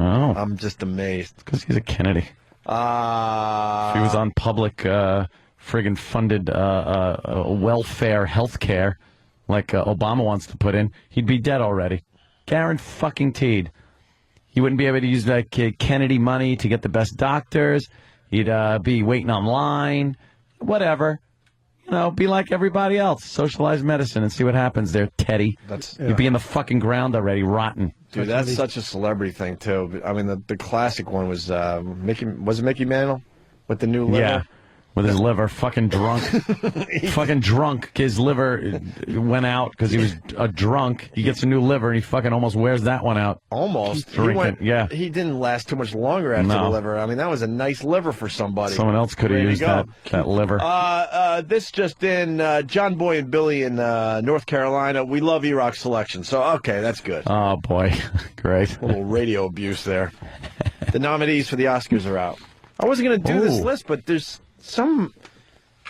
It looks like some pictures are missing or something. Movies. Best Picture. What would you think is up for Best Picture, Anthony Cumia? Anthony Cumia on Facebook. Best Picture of the year will go to... I haven't watched any movies from this year. I don't even know what's nominated. You can't even figure out what was nominated? No. Can you figure out what was nominated, or are you looking at it, Rich? Yeah, I know what's going to win. Best Picture. Good. Cool. These are your choices. Didn't see it. Something seems to be missing in here. Didn't see it. The Curious Case of Benjamin Button. Didn't see it, yeah. Frost Nixon. Nope. Milk. The Reader. Nope. Ugh. Slumdog Millionaire. Nope. No idea. I didn't see any of the Best Picture nominees. Wow, I think that's the first ever. I'm going to go see Slumdog today, actually, finally. What's that about? Isn't that like some third world country movie? And he wins, like, Who Wants to Be a Millionaire or something like that. Dude, I know. I read this synopsis on it. I was like, this movie sounds like shit. Everyone says it's really good. Rave reviews. The synopsis sounds like a shit movie. Right. This guy is into this chick, so he goes on this fucking show, this foreign version of Who Wants to Be a Millionaire, to win, to, like, fucking get her attention. Yeah. That sounds fucking awful. And The Reader sounds good? No, The Reader sounds fucking terrible, too. I think The Reader is like a major chick flick, right? Anybody? Isn't that a Holocaust movie? The Reader? Yes. It's another Germany movie. No. Yes, it is. We don't know. No. the one with If you say it's the one with the guy that played James Bond. No, with what's her name? The broad that's in 2 movies. She's in a movie with Leonardo DiCaprio. Kate Winslet. Kate Winslet is in a Nazi movie? Yeah, The Reader. Yeah, what's the synopsis? Now we got it. Now we got to know what the fucking synopsis Yeah, is. didn't you see when during the Golden Globes when what's that guy's name? No! What? From The Office. Who's the funny guy from England? You know what I'm talking about? Ricky Gervais. Ricky, When he I went wish he to- would have said his during- name. Sorry, Ed, I know. Yeah, I'm during sorry. Ricky Gervais. During the Golden Globes when he looks down and he says, I told you to do a Holocaust movie. Oh, yeah? Well, it must not be one of those, like, good action-packed ones. No. Well, I mean, what's action-packed Holocaust movie? You them getting loaded on the train? The I one mean, with the fucking, the James Bond guy in it. Yeah. That's a Holocaust movie? I didn't see it. Did you Well, know what? yeah. It's like about the Jews that actually went into the woods and then actually fought the Germans. Some of the Jews that actually fought. It's a cast of 3. That's what I was going to say. It was a 4th. No, they and it's a true story. They, kind of went in there and got a bunch of Jews with them, and then went out on these little raids like the Wolverines in Red Dawn. Yeah, they kind of went out, killed some Nazis. Are you ready for the synopsis of The Reader? Yeah, let me hear what this fucking drivel is about. The Reader opens in post-World War II Germany. All right, so it's not a Holocaust movie. When teenager Michael Berg becomes ill and is helped home by Hannah, a stranger twice his age. Michael recovers from scarlet fever and seeks out Hannah to thank her. The two are quickly drawn into a passionate but secretive affair. Michael discovers that Hannah loves being read to, and their physical relationship deepens. Holy shit. This sounds like the worst movie ever made. What planet is this movie being shown on? Their relationship deepens. Hannah is enthralled as Michael reads to her from The Odyssey, Huck Finn, and The Lady with the Little Dog. Dude, does this sound like a fucking movie anyone wants to see? Chicks, probably. And take a fucking spade shovel and just dig your genitals out if you go to this fucking movie. If some fucking cunt drags you to this fucking movie. Take a post hole digger to your cock. Despite their intense bond, it continues, Hannah mysteriously disappears one day, and Michael is left confused and heartbroken. What? I fell asleep during the synopsis. Found a speed Holy reader. shit. Yeah. 8 years later, while Michael is a law student... How many years? 8. And the movie's in real time, by the way. So. All right. Observing the Nazi war crime trials, Ah. he is stunned to find Hannah back in his life. How? Why? Well, Anthony, this time as a defendant in the courtroom. No way. She's up for Nazi war crimes? Yes. What did she do? Well, you have to watch the movie to find out. Now I'm captivated. As Hannah's past... Oh, I mean bored shitless. How did I mix those two up? Well, as Hannah's past is revealed, Michael uncovers a deep secret that will impact both of their lives. Ah. The Reader is a story about Oh, truth God. and reconciliation, about how one generation comes to terms with the crimes of another. Well, she probably... Are you helped the ready Nazis to out. laugh? How horrible. Do we have to... I wonder if you got to sit through scenes of watching him reading to her. Of course you I know, do. feeling jealous. Like, just sitting there reading, and she's laying down. Of Like, course. what's the scene? He's got a book open. Is the camera moving kind of around? And she's just all wide-eyed, and he's reading. I'm going to guess it's like a nice summer day. They're under a tree. Yeah, that's got to be one of them. Little picnic basket. It's winter in another scene, maybe, and he's reading from the Odyssey. in a there's a fireplace going, Oh, read fast. and this Nazi bitch is fucking just trying to hide some secrets. Read harder. Yeah, you read that book. You read. You read that book, you fucking... Someone's saying it's a soft-core porno. Come on, What? Matt, what are you doing to us? Stop it, Matt. Matt. Don't even try. Matt. Yeah. What's up, Matt? No, my roommate said she just saw that the other night, and she said basically it's a softcore porn. She's said, probably a fucking prude. No, she said, what's her name? Naked through half the movie. Kate Winslet? Kate Winslet? Yeah. She's married now, though, man. She goes up and down in weight. Yeah. Beat her over the head with the book and then had sex with her. Just smashes her in the face with the fucking Moby Dick. Yeah. And then Moby Dicks her. Then it would be. I'll tell you, this year brought probably the most depressing movie I've ever seen. I said it once, I'll say it again. Kate Winslet's other movie, Revolutionary Road. There was no reason to make that movie. Oh, that's the one with... I don't even know if it was... Was it nominated for anything? Did she get, like, supporting actress for that, probably? No, she did not. Or, wait, actress, maybe? No, she did not. Oh. Let's say hi to Luke in Los Angeles. Luke. Good evening. Yeah. Yeah, I'm surprised The Reader even got nominated because it's got really mixed reviews, and then a great movie like The Wrestler had like 99% approval on RottenTomatoes.com. Like, what the fuck?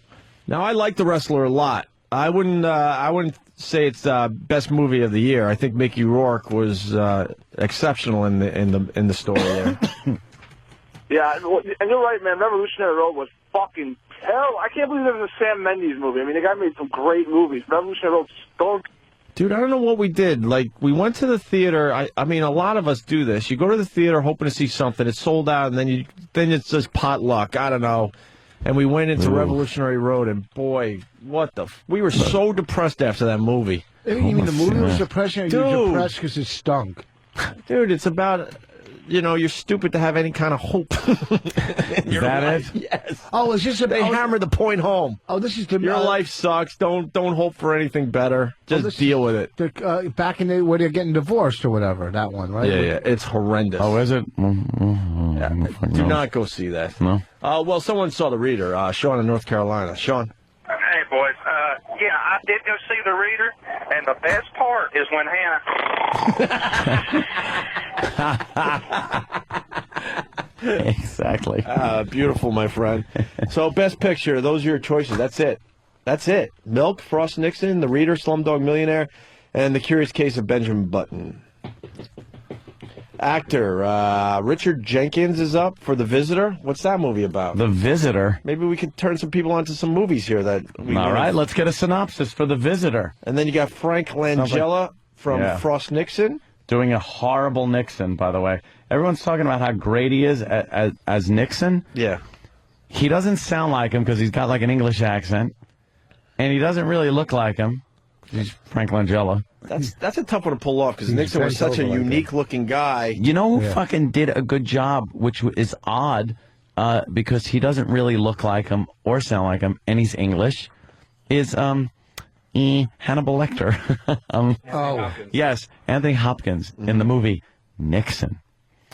Why didn't they get him for this movie? Because this guy already did it. This guy was doing the Broadway play or the play. Oh, he was? That's where they got the movie idea, because whoever did the movie saw the play. Frank Langella is Nixon and Frost Nixon? Yeah. Okay. He took both of them from the play. And he, I mean, a movie about a fucking talk show interview I can't be bothered. I David have no Frost desire. and Richard Nixon. I mean, snoozy woozy. I'm not really feeling it. That was supposed to be a real intense interview, though. Well, yeah. If you want to fucking watch the interviews, watch the interviews. They were. Right. From what I remember as a kid, there was some pretty big moments there, but who wants to see him dramatized? Oh, watch the fucking real interview. Here's the synopsis for The Visitor. The Visitor. A deeply moving drama built around longtime character actor Richard Jenkins. The Visitor is a simmering drama about a college professor and recent widower.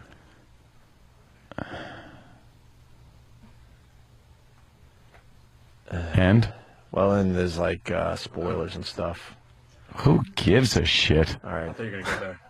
Well, all right. A widowed college professor travels to New York City to attend a conference and finds a young couple who turn out to be illegal immigrants living in his apartment. Yeah. You want to go with this one? Does it get zany? Well, let's see. Walter Vale Jenkins, who discovers a pair of illegal aliens who were the victims of a real estate scam living in his New York apartment. After the mix-up is resolved, Vale invites the couple, a young Syrian musician named Blah, and his Blah girlfriend, to stay with him An unlikely friendship develops between the retiring quiet Vale and the vibrant Blah. And the former begins to loosen up and respond to Tarek's drumming lessons, as if something in him waiting to be liberated has finally been unleashed. All goes well until Tarek is hauled in by immigration authorities and threatened with deportation. His mother, Mona, turns up and stays with Vale, sparking a renewed, if subdued, interest in courtship. However, the wheels of injustice and immigration crush all manner of hopes in post-9/11 America. Vale soon realizes that he has unexpected anger. How many? He has unexpected anger over Tarek's plight and the positive changes to his personal life that emerged from a deep involvement with his friend, and Mona might be the only legacy he takes from his experience. Could somebody get a phone book so we could just read that? Oh my just read a phone book. Oh my God. Aaron. Oh my God. Get a dictionary. Aardvark. Voss, you sleeping? No. All right. Oh please my wake up. God, was that? Wow. That's that artsy shit. So there's 2 movies so far for Best Picture. No, that's not that for are. Best that's oh, just it's not Best Actor. Well, it should be Best Actor. Oh, good. Ant-Man. I could dip into some artsy stuff, but wow, you gotta just dip in with your toes. What Because about? they could get a little crazy with their arts. You could pick the winners. artsy It's stuff. so easy. Okay, give me the synopsis for Doubt. Oh, Doubt Starring looks really good, by the Meryl way. Streep. All right, well, let me just Are you shitting me? It does? I swear to God. Oh, it okay. does. That looks really good. A lot of people are digging the Doubt. So actor Richard Jenkins, The Visitor, Frank Langella, Frost Nixon, Sean Penn for Milk, Brad Pitt for The Curious Case of Benjamin Button, and Mickey Rourke for The Wrestler. Who's going to win that? But it doesn't matter because we haven't seen all the movies. No. Actress Anne Hathaway for Rachel Getting Married. Angelina Jolie for The Changeling. Wow, the super couple are both up for Oscars, huh? Oh, it's going to be amazing seeing them on the carpet. Melissa Leo for Frozen River. These are all chick flicks, man. Meryl Streep for Doubt and Kate Winslet for The Reader. What's Changeling? I don't know, and I don't care. Doubt looks good, though, Ant. Does it? For real. I'd go see Doubt. Meryl We got the Streep is synopsis great. Huh? Meryl Streep is great. Streep? You know something? You see her in Ironweed? Ugh. What, you Meryl can't... Streep is a great actress. What? You don't like her? No. No. Why? I don't care. What the fuck? I don't like any movie she's. But no, okay, The Deer Hunter. Okay. But it wasn't even her part that I liked in it. Kramer versus Kramer versus Kramer.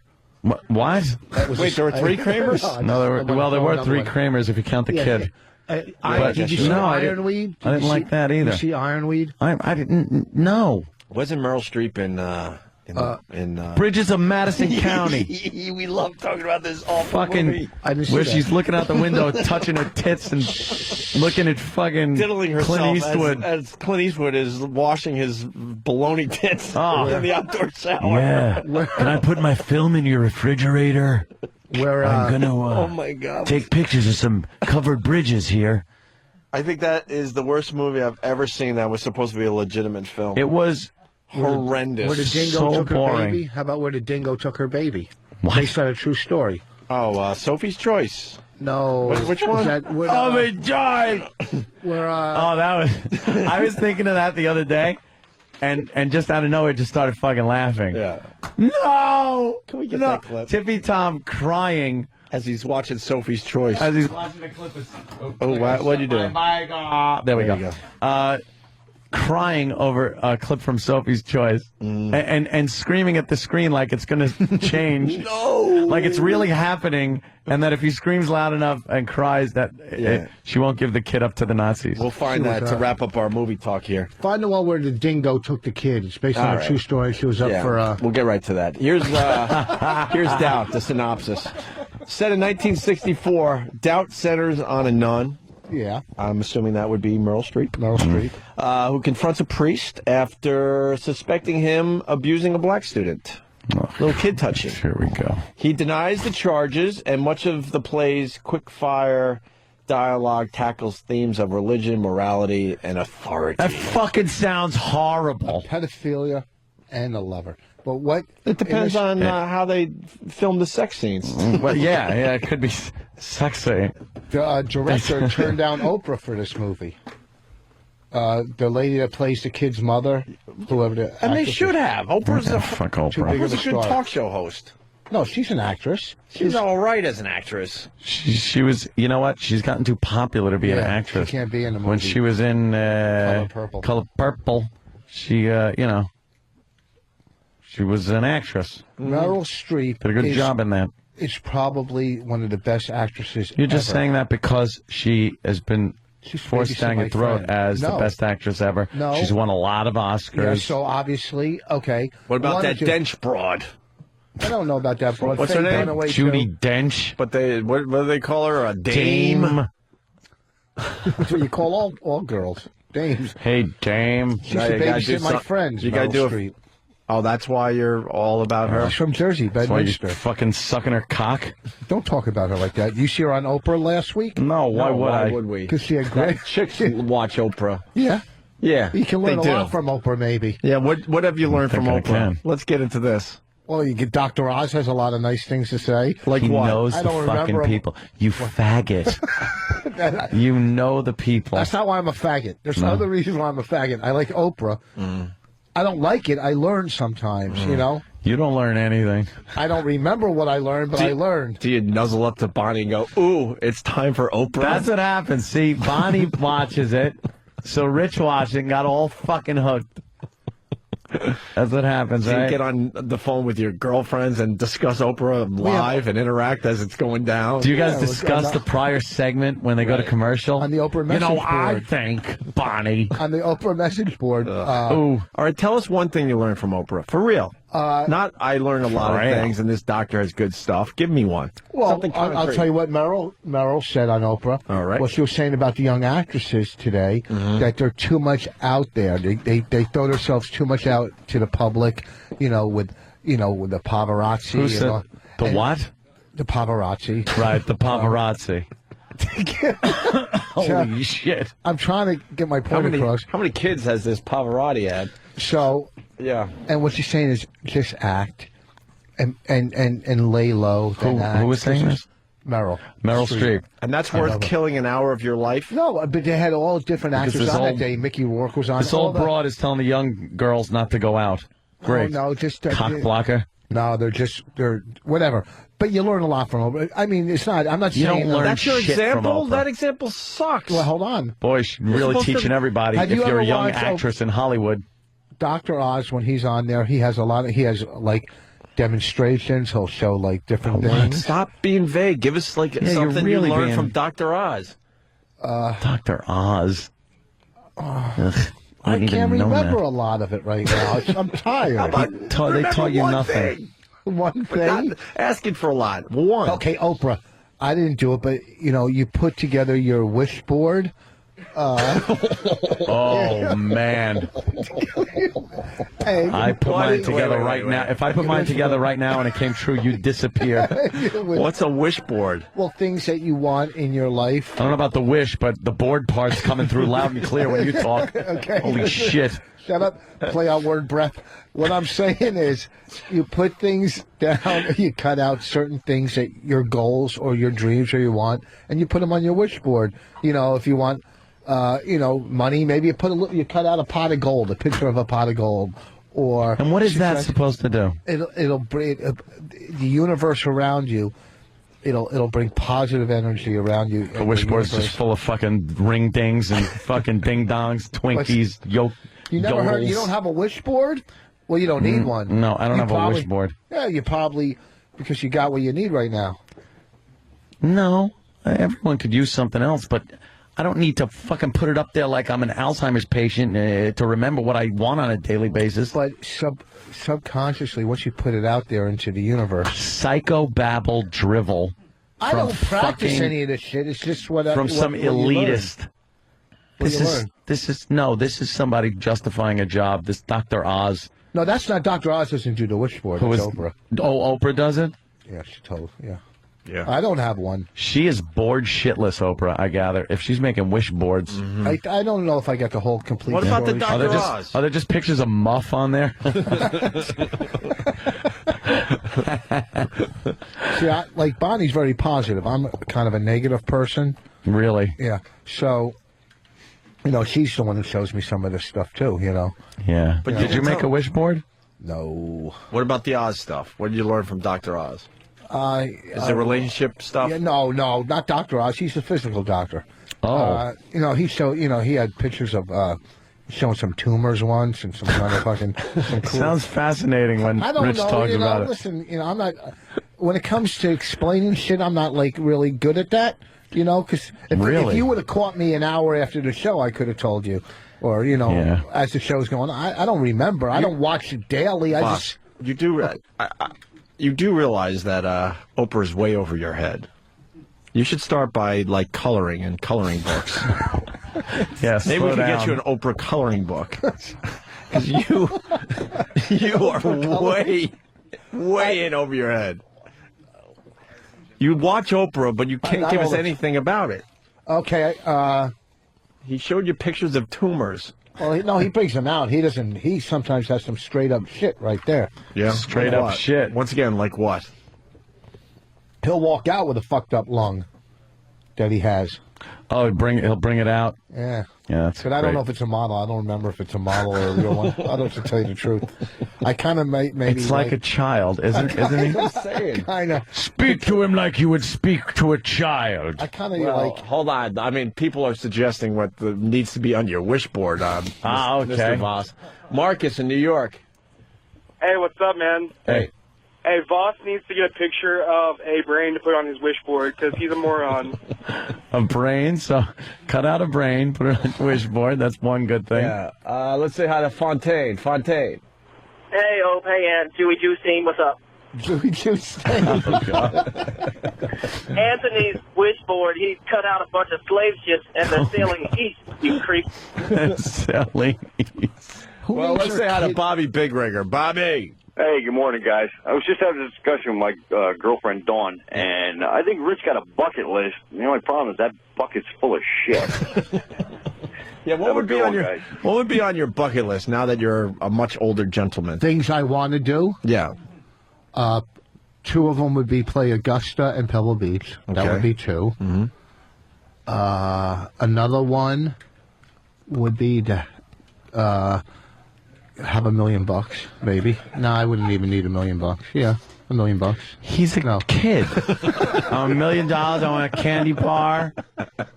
I want a new bike. No one really wishes, I wish I had $1 million. I do. It's not day. like it's on my wish board. No, but it's like then wish for fucking $10 million. I'd be happy with 3. The way I saw your live. fucking finances on that board, you'd be left with $20 on his spreadsheet this morning. Very good. Dave might be onto something. Dave in Tennessee. Hey, good morning, guys. Hey. Rich, are you sure you're not mixing up Dr. Oz with the Wizard of Oz and you're wishing you had a brain, you fucking scarecrow? Yeah, is it Dr. Oz or the Wizard? Well, let's say hi to Don, the trucker. Don.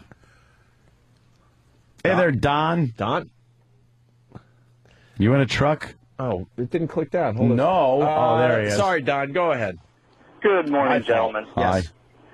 Yeah, Voss's wish list, adult-sized hands. I know the...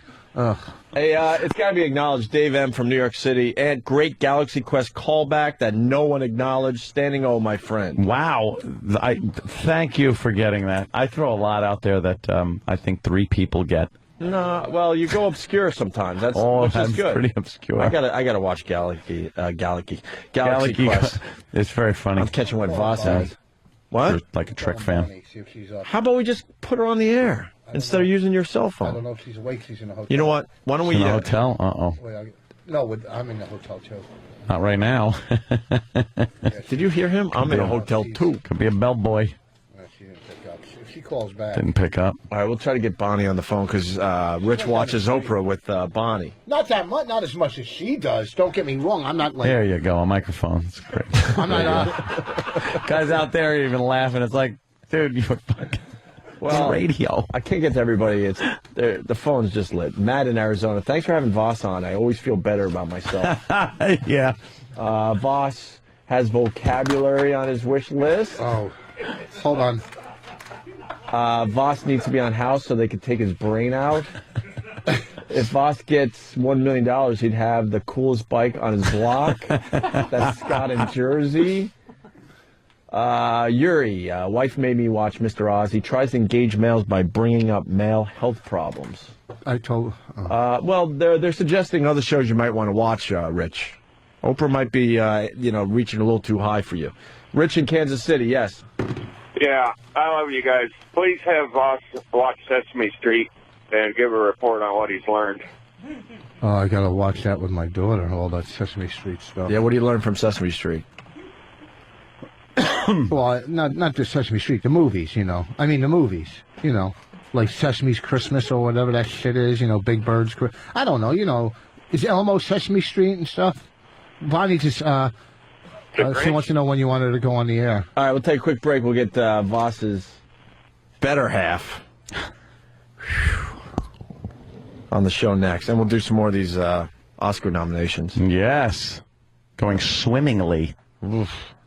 We did, okay, what are we up to? Supporting actor, and then it kind of peters out from there, I guess. Oh, although I'm really interested in sound mixing.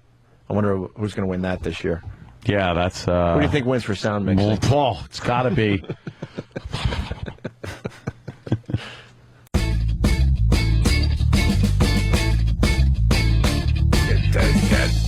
All right, where's Bonnie? Were you ready for Bonnie? Rich? You tell her to call here? Smoke 2 joints, dude. We could call her unless you don't want us to have her number, you paranoid fuck. No. He's always afraid someone else is fucking her. Mm-hmm. You are, right? Like the fucking tile in the kitchen. Whatever. Remember that? Listen, that sticks in my head all the time, by the way. Your head? Yeah. I think about that. It was one of the greatest stories. It's like Rich Voss actually... The neighbor knew what color the tiles were in the kitchen or something. And he had never been in the kitchen. Yeah.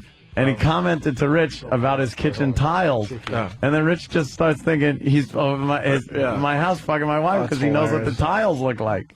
Rich, give me the number over here. I could dial it right in. Yeah, really? Yeah, no, really. No, you cannot. What? Yes, yeah, I know. can. No, yeah, and that thing will go all over the internet, all over. Why would I do that? Bad enough her, That would be stupid. Her pussy's all over the internet. I don't need her number. Oh. No, I'm only kidding. Psych. Psych. Psych. He's a child. You're amazing. You're like a little retarded boy. Yeah. All right.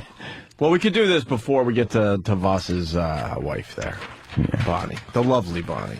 Bonnie. How's your lovely daughter doing? Oh, gosh, she's amazing. The little one, 18 months? Yeah, I had to take... Oh, I was giggling so much. about the one in college. Friday, I had to take her to the hospital. The doctor goes, her stomach, she was shitting white shit, and I kept giggling thinking about how great would that shit have been under your nose. No. I mean, it stunk so bad. What the fuck was it? She had a virus, stomach virus. So it was just pus? No, it's white. Yeah, it was that much, a diaper full of pus that's coming out of my baby. Is it normal for an 18-year-old kid to, 18-year-old kid to shit out white stuff sometimes? Yeah. Good ass fucking. That's right. Some fisting. An 18-month-old to shit Well, it was white from a virus. crap? I mean, I brought her to the hospital because the doctor on call, they have one on call and calls you. He said, oh, I don't know if it could be a liver or stomach problem. He says liver problem, so I take her to the hospital. I had to cancel Friday night. Baby, to the emergency room. That baby diaper mustache. I don't know if the video really does giggling. does it justice. Stop fucking. I don't know if it does it justice. How brutal that was. I go over in my head. That makes that other stuff. How I want to play it. Just white shit. The L.A. Wink, yeah. Go ahead, back to you, Rich. I'm just saying, I go over my head how many different ways I could have played that. Yeah. I could have won an Oscar for that. This white shit, you would have thrown up. I was cracking up. What did it smell like? Oh, horrible. Shit, obviously, and what else? Shit, and then It's just more shit. Shit, and then throw in more shit. And it smelled like that. You know what, though? God, It was explains horrible. All right. Before we get to Bonnie, which should be a minute or two, she's finishing up with some dude. She'll be right with us. Jeez. Hope we get into a good club. Who brought this in? We got a pregnant morning zoo caller crashing her car live on the air. Big story in the radio world. Is it real, one of those things, or is it some setup thing? No, this is a real one. Oh, okay. This morning, the pregnant woman known only as Allison told 11 Alive's Joe Becker and Karen Greer what happened yesterday. She'd called into Star 94's morning show to confess she'd already broken her New Year's resolution. In the middle of the conversation, they were doing that bit. Hey, did you break your New Year's resolution? Let us know what it was and how you broke it. Oh, my God. And then you get the one caller, I was going to stop smoking. How long you last? January 2nd. Oh, January 2nd. Come on already. 2 days. Oh, that's outrageous. I quit smoking for 20 minutes at a time. Oh, but go on. Star 94's morning show to confess she'd already broken her New Year's resolution. In the middle of the conversation, the show's host heard this.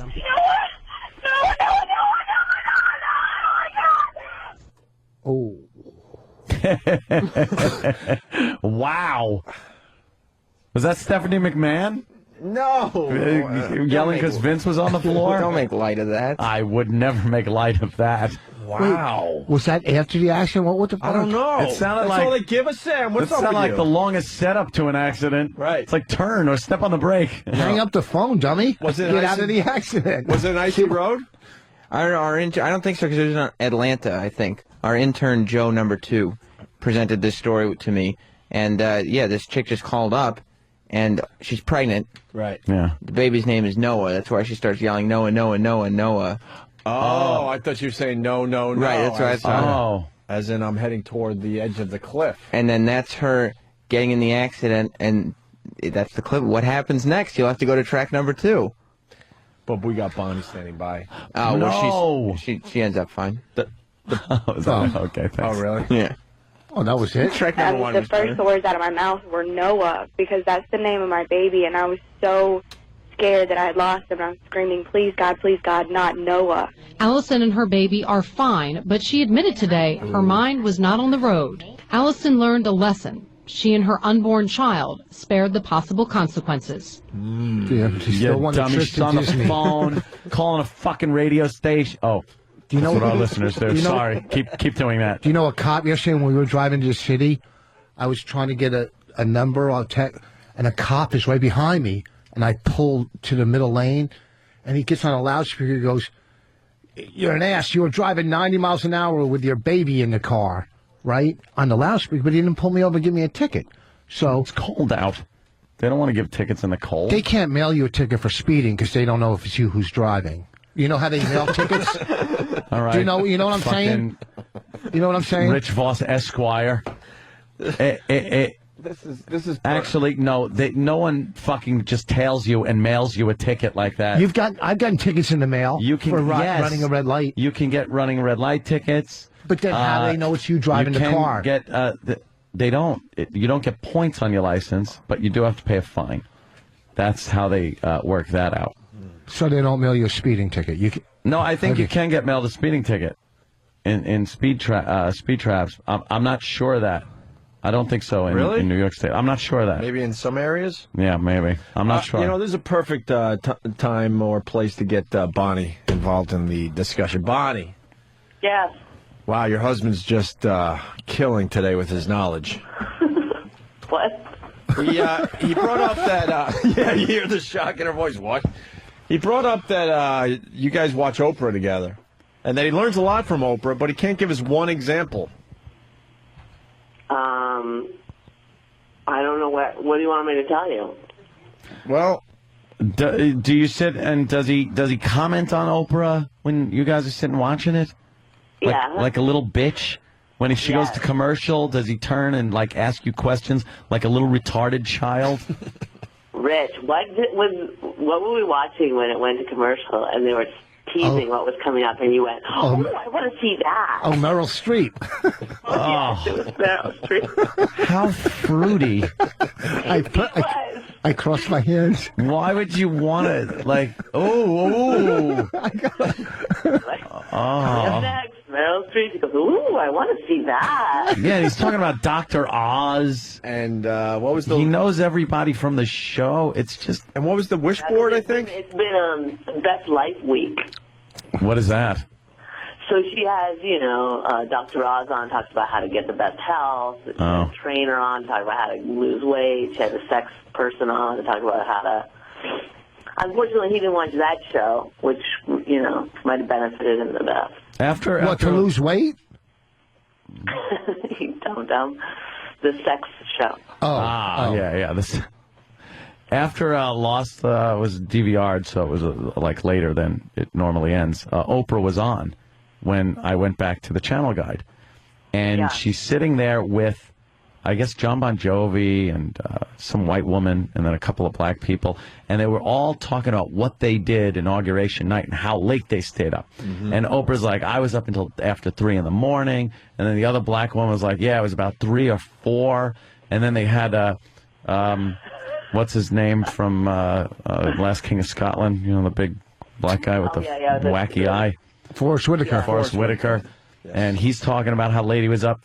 And then they ask, like, John Bon Jovi, and he's like, it was like 11:30. And then the white woman's like, no, I got to sleep pretty early. It was such... I'm just watching going, the black people were up all night celebrating, and Whitey's just, like, snoring away. It's obvious. It was more, It was more exciting for black people than it was for Whitey. It was the black man's day. We just kind of sat around and went, okay, I'm going to bed.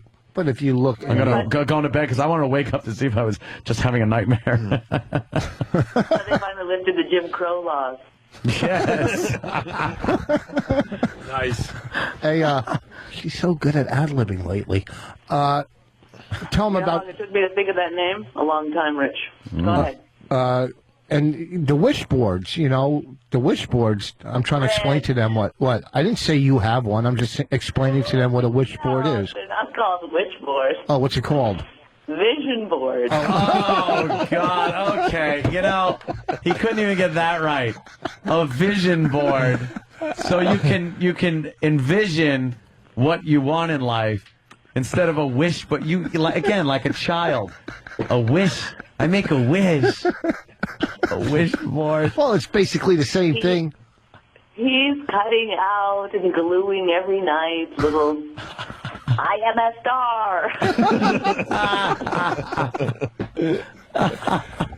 How do you know when you texted me and you go, I only do terrestrial radio? How do you know that word terrestrial? Who's telling you these words? Like, how do you know that regular radio? You're having an affair with Webster. How do you know these words? It's called English. You should look into it. No, I mean, that's a big word for a Canadian to know terrestrial radio. Canadians are by nature just potheads. They just usually smoke pot. Did Rich do his Canadian geese joke? Yeah, thanks. Thanks for that, by the way. Did you have a Canadian geese joke there, Rich? No. About the plane? I didn't have anything. No, all right. No, what? The turban on the head. Oh yeah, he did one. I did one. No, but that's not Canadian. It was a Canadian geese. Oh, yeah. I didn't do a Canadian geese. No, I didn't. But, you do learn a lot from Oprah, and these guys, you know what it is, because they try to be like, word guy radio. That's not what we're getting at here. We're actually trying to have an open mind. You're like, I learned a lot from Oprah, so we're like, all right, tell us what you learned, and you don't have anything. What? You said you watched this Dr. Oz guy. He has no retention skills. Yeah, because he goes, and they have Dr. Oz, and I'm like, all right, what did you learn from Dr. Oz? He goes... he brings out tumors and a bad lung, but I'm not sure if the lung's real or not. Or a model. And what did you learn from Oprah? That's all we're asking. What did I learn, Bonnie? See, that's how it works. You learned a lot. You need a lot of fiber in your diet. Yeah. Okay, that's good. Right? We got vitamin D. I didn't take any. Vitamin dummy. I didn't take any. Yeah, see, you know. Is she inspirational to you? Who, Bonnie? Well, see, the problem Oprah, with Bonnie, yeah. whatever. Well, see, Bonnie's a very positive person, and I could be negative at times, you know. So that's what I'm trying to get is like positive, like Bonnie. God, and be that a should positive. be the other way around. What? Bonnie should just be a fucking, pissed off, negative person. Single. Yeah. He yells out single. Ow. Dude, there wasn't even a pause. I know. There wasn't even a pause. He says that if... Oh, forget Is it. the sex still there, Bonnie? We force it, sure. Yeah. You force it. Yeah, but it... Because, the kid, you got the kid, that kind of makes it difficult, right?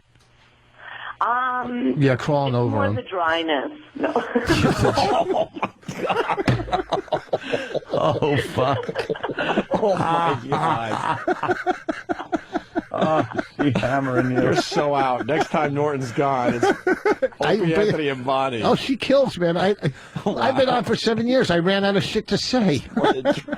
Dude, you had a great appearance today. Yeah, it was good. But Dryness. I want to bring her Ouch. back in. It's just that, it's tough with the baby. No, we haven't had sex as much. We're going to get back into it. Like, we watch a porno with... You can't watch a porno with her because she's like does commentary. She's going, oh, not so close. Oh, look what she's wearing. Or look at the fucking pussy and the dicks and stuff, and don't like comment. Oh, look at the hole. He's doing that. That's got to hurt her. She's saying all this Is that shit. what you do, Bonnie? I like. I think if you're going to do a porno, you would get a nice manicure first. Do you guys ever? Here's a question. I like women with a sense of humor, absolutely, but I can't imagine being married to someone that is an actual comedian where it's all about trying to find the funny in everything. Do you guys ever just get serious, or when you're watching a porno, it's all about just trying to make the other person laugh? Oh, no, I don't try to make her laugh. I watch a porno so I can, try to get hard. Bust a nut. Right. Oh, man. Starts with the Viagra, then the porn. Yeah. All right. And whole ritual. And This is Richard's foreplay. I'm going to take half of Viagra. Oh, damn. no, I'll go to her. I'll go. You want me to eat your pussy? No. Who says no to that? What are you asking? No, because I don't want to like just lay down and spread them. I mean, Well, Yeah, you don't all of a ask sudden that. you're a different person. Oh, shit. Oh, wow. All right. I do. And let's just sit back. I'm moving away from the mic. Wait, no. She says the other day. Yeah. She says, give me a foot massage. That's better than oral. Okay. All right. That's better than oral. People aren't pulling up and having somebody come to the window going, would you like a foot massage? Okay. I'm not going out and paying for oral anywhere. That's your oral, though, apparently, is not as good as a foot massage, huh? No, I'm good at eating fucking, I guess. Well, I don't know. Bonnie, is he? There's a lot of drool. It's got to get wet somehow. Oh, shit. Yeah, it's actually a nice balance. Jesus. You guys are terrible. And every time she goes to give head, she cheats and uses her hand. She does it for like 1 minute, and then, Then just That's jacks because you. your penis is too big. Oh, wow. See, Rich? Good Listen, answer. That's a good answer. But you always make small penis jokes to me privately. I think you're allowed to make small penis jokes to someone who has a big penis. But you can make fat jokes to someone who's not fat. I don't have a big penis. I have a regular penis. It's regular. It's not, You notice I never make fat jokes to you. It's just a hint. I'm not saying. Oh, look, I can't say anything because you look good. I'm not going to say you don't look good. I mean, everybody says how beautiful you are. I don't see it, but I think you look good. I guess when you're, whatever, you look good. You're tight. You had a kid. Your shit looks dope. Tell them what you said. The lady said when we went to her house. We went to a stranger's house to buy garage sale stuff, and Bonnie goes, That guy thought I was your daughter. Oh, Jesus. That's when you just start fucking making out with her in front of the guy. Yeah. It's great. Yeah. That's hilarious. But, Stephen asked from Bayshore. The Looking last forward time to doing that one day. The last time Voss ate Bonnie's clump, one of her ovaries washed away. Oh my God. Tidal wave of saliva. Yeah. Well, as long as you're still, kind of doing it. Well, yeah, but we got to do it more. We always say we're going to do it, and then we start watching TV and stuff and shit, and we lay in bed. Like the other night, I was excited, but sometimes I got to go about it better. It's really me. It's not her fault. Because I don't, I'll just, we'll lay there, and I'll just, she'll go rub my back, and then rub my lower back, and I'll try to, slip a finger in her, throw down real quick and put a finger in her ass or something, which I've never done. How can you be married to somebody and never? I don't mind her putting fingers in my ass, She's just asking for a back rub. Yeah. You're ready to fucking bowling ball the chick. But trying to finger pop her ass. She just got a little tension. Yeah. Needs a back massage. But I have been giving her massages. So, we lay in bed. Nice, right? I'm trying to be a little more romantic. I'll put my hand under the blanket and, I'll touch her and shit. Mm-hmm. Right? Sounds so romantic. Hello? Yeah, I don't know. I mean, I love it all, Rich. Oh, fuck. It's unbelievable. The baby doesn't look like me. You're paranoid about that now? Yeah. I told him I would get him DNA testing for his birthday. This is a real thing, because you guys have brought this up a few times. She wanted to do it on It's our your pilot. kid, Rich.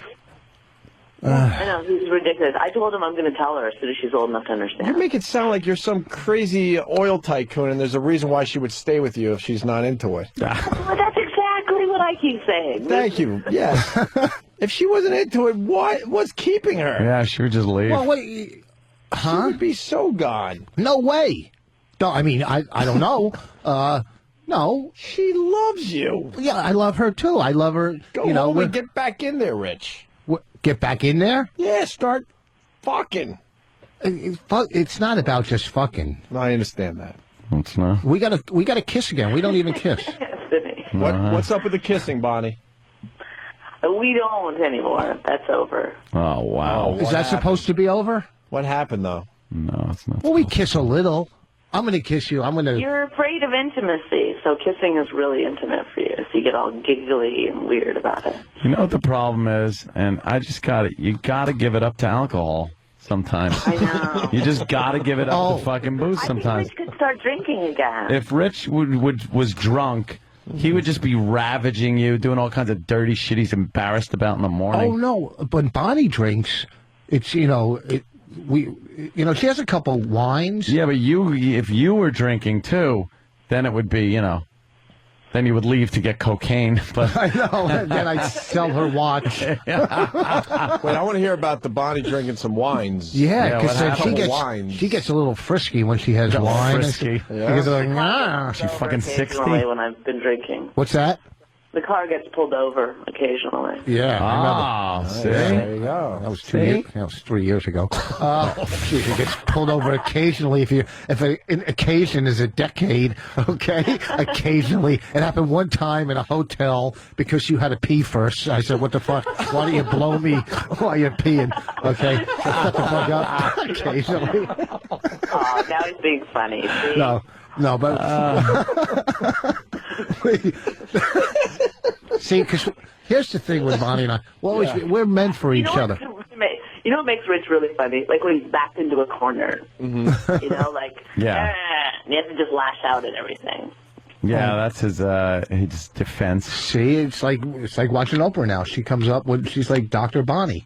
She. Like, when I first met her, I used to help her out. Dr. Kevorkian. I used to help her out and talk her down from things. I was like her helper. And now all of a sudden, and then take her on the road and stuff. And we do. Now go on. The child has become the parent. No, not only that. We go on the road and we work, and she's destroying on stage. Like, she used to be like the girl that read her little notes on the stool from L.A., like one of those type of Janine Garofalo type, with the notes up there. So he's saying you used to be a hack. No, not a hack. No, she was more alternative. Man. Not a hack. But now she's like got her foot up on the table, all confident, smashing the fucking crowd. It's like, holy fuck, she's filthy. It's funny. You it's got funny. her, Rich. It's funny. We know. what I'm saying is, it's funny. So what I'm saying is, come see us this weekend because you're getting 2 headliners on the show. Nice. I like that. Yeah, squeeze that plug in. How about you squeeze your cock in that's in occasionally? 2 weeks. Oh, This okay. week's Harrisburg, but at the Comedy Zone. But she's killing. You know. Vote for me at Comedy Central Center Showdown. Oh, now please. Go. What do you got to go? What do you got? Want somebody boy. there? What do you mean you got to go? Oh boy, room service. Raina just woke up, so. Oh, really? Yeah. Really Baby comes put first, Is Rich. that the code word? You know Yeah, the baby. Really? Her phone. Don't you hate people that don't answer their phone? All right, I gotta take a shit. I gotta go. All right, peace out. All right. I'll talk to you later. What, she doesn't answer her phone, so what's going on, you think? I just hate people. I have a cell phone if you don't answer it. You don't want to talk to somebody that pops up when they're calling? Bro, Whatever. why are you so insecure about your I'm not. relationship? Oh, man, you are. All the girls. Crazy Well, I think the first girl I fell in love with, Yeah. I caught her fucking my best friend. Okay, that Might have tainted you. This is how That's an answer. This is fucking the worst. Like, we used to live together, me and 2 guys, right? And we lived in this house. No, we had a party. 3 guys had an apartment. I've been there many times. So And we never locked the doors, ever. whole roommate thing. Never locked way the past doors. You're supposed to have roommates. Yeah. Stupid crap. Never locked the doors in this house, whatever. So one day I'm at work, I'm selling cars, and my girlfriend's supposed to pick me up from work. And she never comes there. She never picks me up. And I'm waiting for fucking hours, right? Oh, And no. So now we're living together. Me and her are living together. I move out of the place with the other guys. Yeah. So she doesn't pick me up. And then all of a sudden my friend Charlie calls me and says, I think I was over at your old place and Stacy was over there. My old place. My old roommate. So I go to the house and the door's locked and the doors are never locked. Right. Jesus So I Christ. climb up on the fucking roof and I peek through the window and I see her laying on the bed with my best friend, but they're not fucking, but she's rubbing his chest. It's after they fuck. Oh, no. It's even worse. Basking in the I know. afterglow. At least if they were fucking, I could have sat on the roof and jerked off, maybe. Right? Right. So, and then, Well, the rubbing of the chest, now you know it's Right. not just like Yeah. having sex. There's some there's like fucking romance, you know. It wasn't, they're laying in my old room. Dude, what'd you do? I smashed the window and glass flew, cut under his eye. You know, I mean, we're friends. I talk to him every once in a while. Of You know, course he you doesn't do. live. You still hang out with your ex-wife. But like when you looked in there and saw that, were you just like, Oh, fucking livid? this is the first girl I ever really fell in love with. So, I mean, I was devastated. I went home, I took all her clothes and threw them out on the porch or out in the yard. Yeah. I was like, I felt like, Waiting to Exhale, some fucking black chick from Waiting to Exhale. I'm surprised I didn't go burn her clothes in her car, even though she didn't have a car. It was my car. That'll happen. It will happen. That'll happen sometimes. So, I was devastated. So, and then she started seeing him. It's the first time my mother ever talked to me, came over and talked to me, oh, it's okay, these things happen. Yeah, to you, Dad left you, doesn't mean I have to be left, right? Aw. So, How old were Poor you? little Richie Voss. I guess I was like 22 or something, 21, 22. I had my own business and whatever. Drug dealing isn't considered. No, a that's when I business. used to remodel houses, but I fucking That's called scammed all the money. burglary. That's remodel houses. Let me remove this. this. So then, fucking, and then she started seeing him. We broke up, whatever, and I fuck whoever just to try to cover the pain. But then I picked her up at the bar, and she goes, "Oh, I miss you." So I go come back, and so I fucked her. And right after I fucked her, I called him and go, "Guess who I just fucked?" And I said, "Get out." And I threw her Wow. out. Little revenge. Yeah, I think I caught the clap. No, I didn't. He goes, "Yeah, you think you're getting back at me, motherfucker?" No. But that's all. Welcome that's all. to the wonderful world of AIDS. But if you think about it, when I'm 21, 22, she's 20. We're so young back then, and that, you don't know. It's not like adult. But then the war broke out. Yeah. So, and then as a kid, here's the fucking real deal, and then you can wrap it up. When you're a little kid, and your mother takes you to your grandmother's house on your father's side. Takes you, brings you to the front door. Wait, let me get my cock out. rings the doorbell, and goes, "Take them. I don't want them." You have abandon issues, and you don't trust females. Oh. Okay, that's where the trust to a female, the untrust towards females come from. When your mother pushes you and says, I don't want them. No, what I don't understand about that, that's such a selfish thing to do, obviously, but it's like, why couldn't she do it another way without you hearing that? Because then maybe in your little mind you would be able to wrap yourself around and go, okay. She's just going out tonight and we're going to grandma's. Whatever. I don't and you're want never them. coming home again. So that's why you don't trust women. That's it. That's a rough one, man. You know, as a fucking little kid, I don't want them. That's why you don't trust women, yeah. Yeah. Well, why don't you trust them? I trust women. Really? Yeah, I really do. Don't. You don't have ever any- fucking from behind and going through your wallet? No. That's because you're so drunk you don't know. You fucking idiot. Usually the lawyers are fucking me from behind, going through my wallet. But so it's deeper than it's just the trust towards fucking women. Well, now it makes sense. Wow, yeah, that makes sense when you're deposited at your I was a grandma's. little fucking kid. Aw. Come. Rich. Well, I'll drive you into New York to see your dad. You get there and the fucking cops arrest him. Thank you, I'm the decoy. No! You were the decoy? Yeah. My father, you know. They do that with TV sets. Yeah, they used to. Hey, look what you won. Yeah, Right. he used to take us in to fucking New York to Port Authority. Oh, you're going to meet your dad at the Port Authority. And we get on the bus. My mother would take us in. We get there to see my dad. As we go to walk over to dad, cops come and fucking arrest him. Why don't you point at your daddy when you get off the bus? Point at him and take your little hat off and put the cigarette out. Wait a minute. Why was he being arrested? For child support Yeah, issues? they were both fucked up. Yeah, child support. He didn't pay. Why the fuck put the kids in the middle of That's that why. shit? That's why. Some of that stuff happened with Aunt, too. That's why my ex-wife and I get along great. I didn't do that to my kids. I did just the opposite. You know what I mean? Did it make you a better father, you think? Yeah. Well, They yelled. Yes. My parents yelled at each other. Well, like they loved us. I knew that. Yeah, I should have loved you into that. But, I mean, that's way... They hated each other. Yeah, but you're... So... Which I guess would be hard to kind of hide. Yeah, but his family, his is more fucked up, though. His dad used to make him shower together. At least we... No, that was just teaching. It was one time. Yeah, he was just teaching. and You I had to tell that to the courts. I started crying because I thought he was peeing, but it was just the water running off. You know how if you stand in the shower, the water runs off you, and it runs off the tip of your dick in a stream if you just stand there. And if you're a little guy...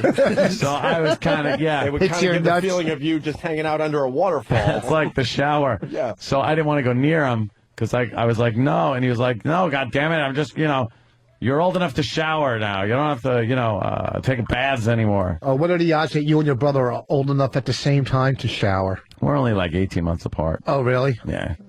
But it was at the point where it's like, something, let me just take fucking baths for a little Let me while. ask you this. Like, now that you're older, did you find that weird? Oh, yeah. It's weird, oh right? fuck yeah! That was I think he was just tanked and thought, let me teach my kids how to fucking shower. Yeah, but it's like hippie stuff. Yeah, maybe. He wasn't really a hippie, but no, he was the furthest thing from a fucking hippie. He hated the hippies. Yeah, but he was like a free spirit. He was like a cowboy or something, wannabe, and cowboy in New York, and then a cowboy when he got to California. But this was all New York shit. Like when he was just all fucked up. I just figured out the trust issues now. Like my mother's in she's fucking on her way out, and it's so weird. Like the feeling, it's like there's almost like no feelings. I can't. Oh, boy. It's just like no You feelings. better resolve that shit. But I went in there. I said I love you, and I said to her, I go, I'm sorry for all the pain I put you through in life when I was doing drugs. Then you put a pillow over her face, squeezed. Yeah, but you know what? That takes all. Maybe you were doing all those drugs because of what she did to you when you were younger. But whatever, I cleared my conscience. Right. I apologize for what I've done wrong because, I was a fucked up kid too after. How could you not be? Oh, of course. You're excited to see your dad, and they're using you as a decoy. You're fucking bait. What the fuck? That is How old were hysterical. you? Huh? How old? Like 32. 8, 9? 7, 8, 9, 7. Oh, my God. First or second grade. So who was there to take you guys after you were used as a decoy? Oh, she just put us back on the bus and took us home. What? Teach you a lesson. Your father's no good. For real? Yeah. And then you'd be like, what happened? It's like, oh, well, your father got arrested. Yeah. And you pointed him out. You fingered him. You fucking rat. You're a little rat, you motherfucker. Dude, I'm telling you, it's just fucking horrible. And then living above my grandparents' house, this in a black neighborhood. You know, the front of the house was white, and the back was black. The side, we were on the corner. So I hung out. I didn't hang out with the whites because I didn't think I was as good as them, those kids. So I hung out with the blacks because I thought I was a little better. You know, there was pure dysfunction down there. Sure. You know, it was. You know what I mean? It was more just, your crowd. It was more my crowd. And then when you're down there playing and the street lights come on and your old grandmother comes walking down the street in her fucking old nightie with her stockings down to her ankles going, Richard, Robert, time to come in front of a bunch of black kids, your old white fucking grandma. Then they having a block party and she gives me fucking potato pancakes to bring to a black block party. Fucking, the fuck am I going to do with those? These fucking, like, without applesauce? What the fuck is wrong with you, bitch? They must have made fun of you. Fucking horrible. Oh, Then the fucking, we went, this was the worst. I'll tell you a story. This is not a bullshit story. The whole block, we used to go on bus trips. All these black kids, there was maybe one or two white kids. So we were going to Rawway Pool. And you know, every summer What the hell's Rawway Pool? It was, you know, every summer they pick on one kid in the neighborhood for the summer. Well, this summer it was Like my the Fresh fucking Air year. Fund? Yeah. So we would take, the Rawway Pool was a pool in Rawway, all black. All black in the pool. So we get there, all the black prison kids. in Rawway there. Yeah. That's what I know. I guess it's Rawway. their fucking kids are swimming. Let's go Okay. to prison, right? So we're on the bus going there, and even the parents and shit, not our parents, you know, and everybody's on the bus. We're going to go off the high dive. Everybody's going to go off the high dive, right? And that's the big thing, the high dive at Rawway Pool. So we get there, everybody goes off the fucking high dive, but Reginald and me. And Reggie's this tall black guy and me. I'm going, oh, please, let's get the fuck out of here and not let me be the only one not to go off the high dive. Just let Reggie not go off, too.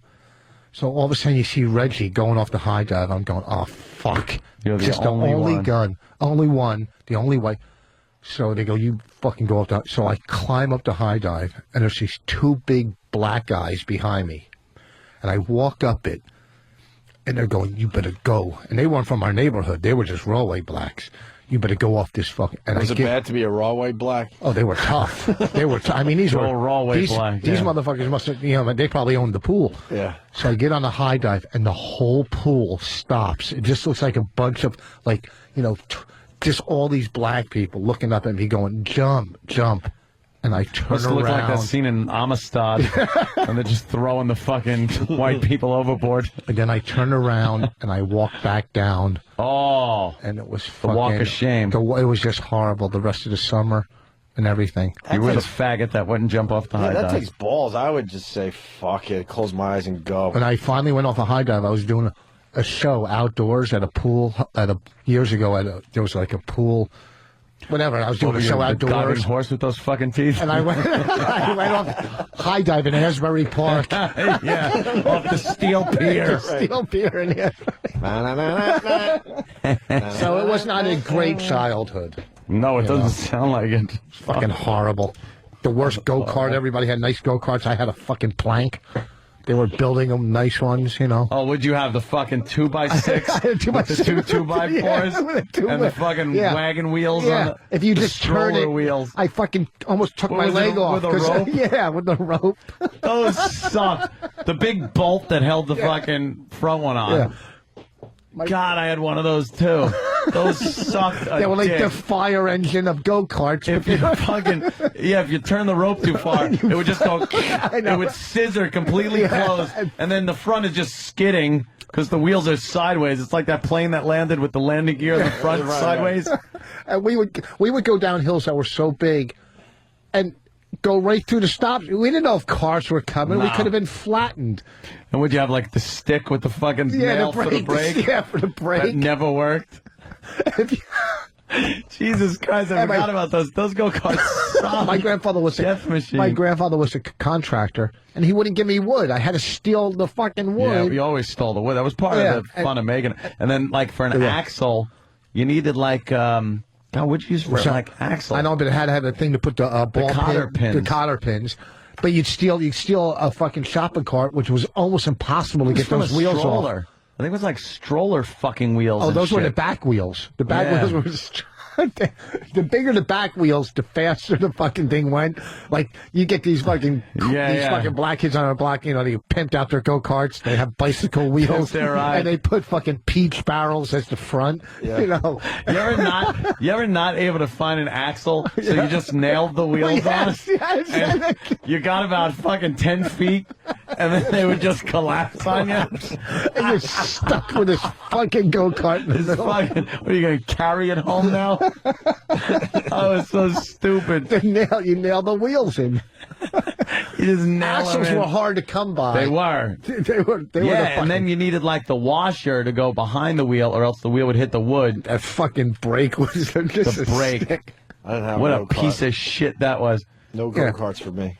Really? Oof. Main road. It was total gravity too. It wasn't, a motor or anything. Yeah, main If you had a road. motorized go-kart, you were the shit. You were white. One of those little fucking you were white. No, and then the black kid had it. And you had it for a day. Oh fuck! Forgot about those. Voss. God damn, man. Bravo. We should wrap up. All righty. When are we gonna go play some golf, Voss? I'm going Been a next week while. to San Antonio next week, but Nice. February I'm in Florida. I'll play down there. When do you guys? I take a vacation. I'm gonna start taking lessons again. I gotta get my swing back. Well, man, the Open's at Bethpage this year. Again? Yeah. U.S.? Yeah, it's at Bethpage this year. Didn't we get just do tickets. that? That was 9 years ago. Years ago, dude. How many? 9 fucking. Get the fuck out of here. Yeah. That's another one of those things, no, right? Yeah. No. 9 years ago. Had to be. No. I was there. It was like yesterday. We were in New York. Tell you. We're still in New York. Yeah, but I mean, we were in At New the other York joint? then. We weren't in, like, Boston. It was before. No. I think it was we've been when- home for 10 years now. Yeah, so I think it was right when we got here. No. Could look it up. I believe you. It was 8. This will make 9, I think. Yeah, Wow. 9 years now. So it was 2001. Oh, we're going to that. Well, Yeah, I'm definitely going. All right. Today's tragic Rich Voss childhood stories. wow. Was brought to you by Ashley Madison. You hear about this, Ashley Madison? What's that? Maybe your mom could use this.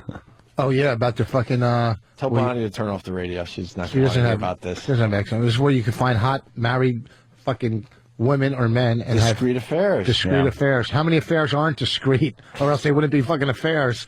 They'd be out in the open. They'd be called "I'm leaving yous." You just ruined, you know what? You just ruined their pitch. You're absolutely right.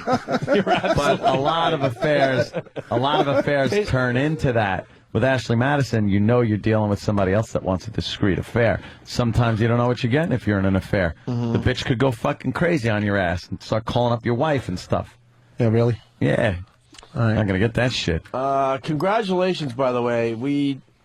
I'm going to be honest with everybody. We had a contest to come up with a new jingle for Ashley Madison, or a song, or something, or a new ad for Ashley Madison. Yeah, it was like a write your own spot sort of thing. And it was a complete dud. That's why we didn't do much with it. I don't on our remember radio even show. hearing about it, to tell you the Because truth. it just was one of those ideas that we wish we didn't agree to. Here's the honesty from your pals. But we did get a winner. Congratulations to Razor Roman. Yeah. Razor Ramon? No, Roman. Roman. Oh, Roman. Congratulations to Razor Ramon. Roman from Whackbag. He picked up 5 G's. Whoa. For doing what? It was horrible, right? No, was it? Well, we have it. No, I mean the contest was horrible. No, it was a good contest. It was a parody commercial. You have to make. How many good entries did we get, Sam? Well, Razor Roman won. So Please tell me he had the only. All you had to do was hand one in, that would be the case. and you got $5,000. Yes. How many entries did we get?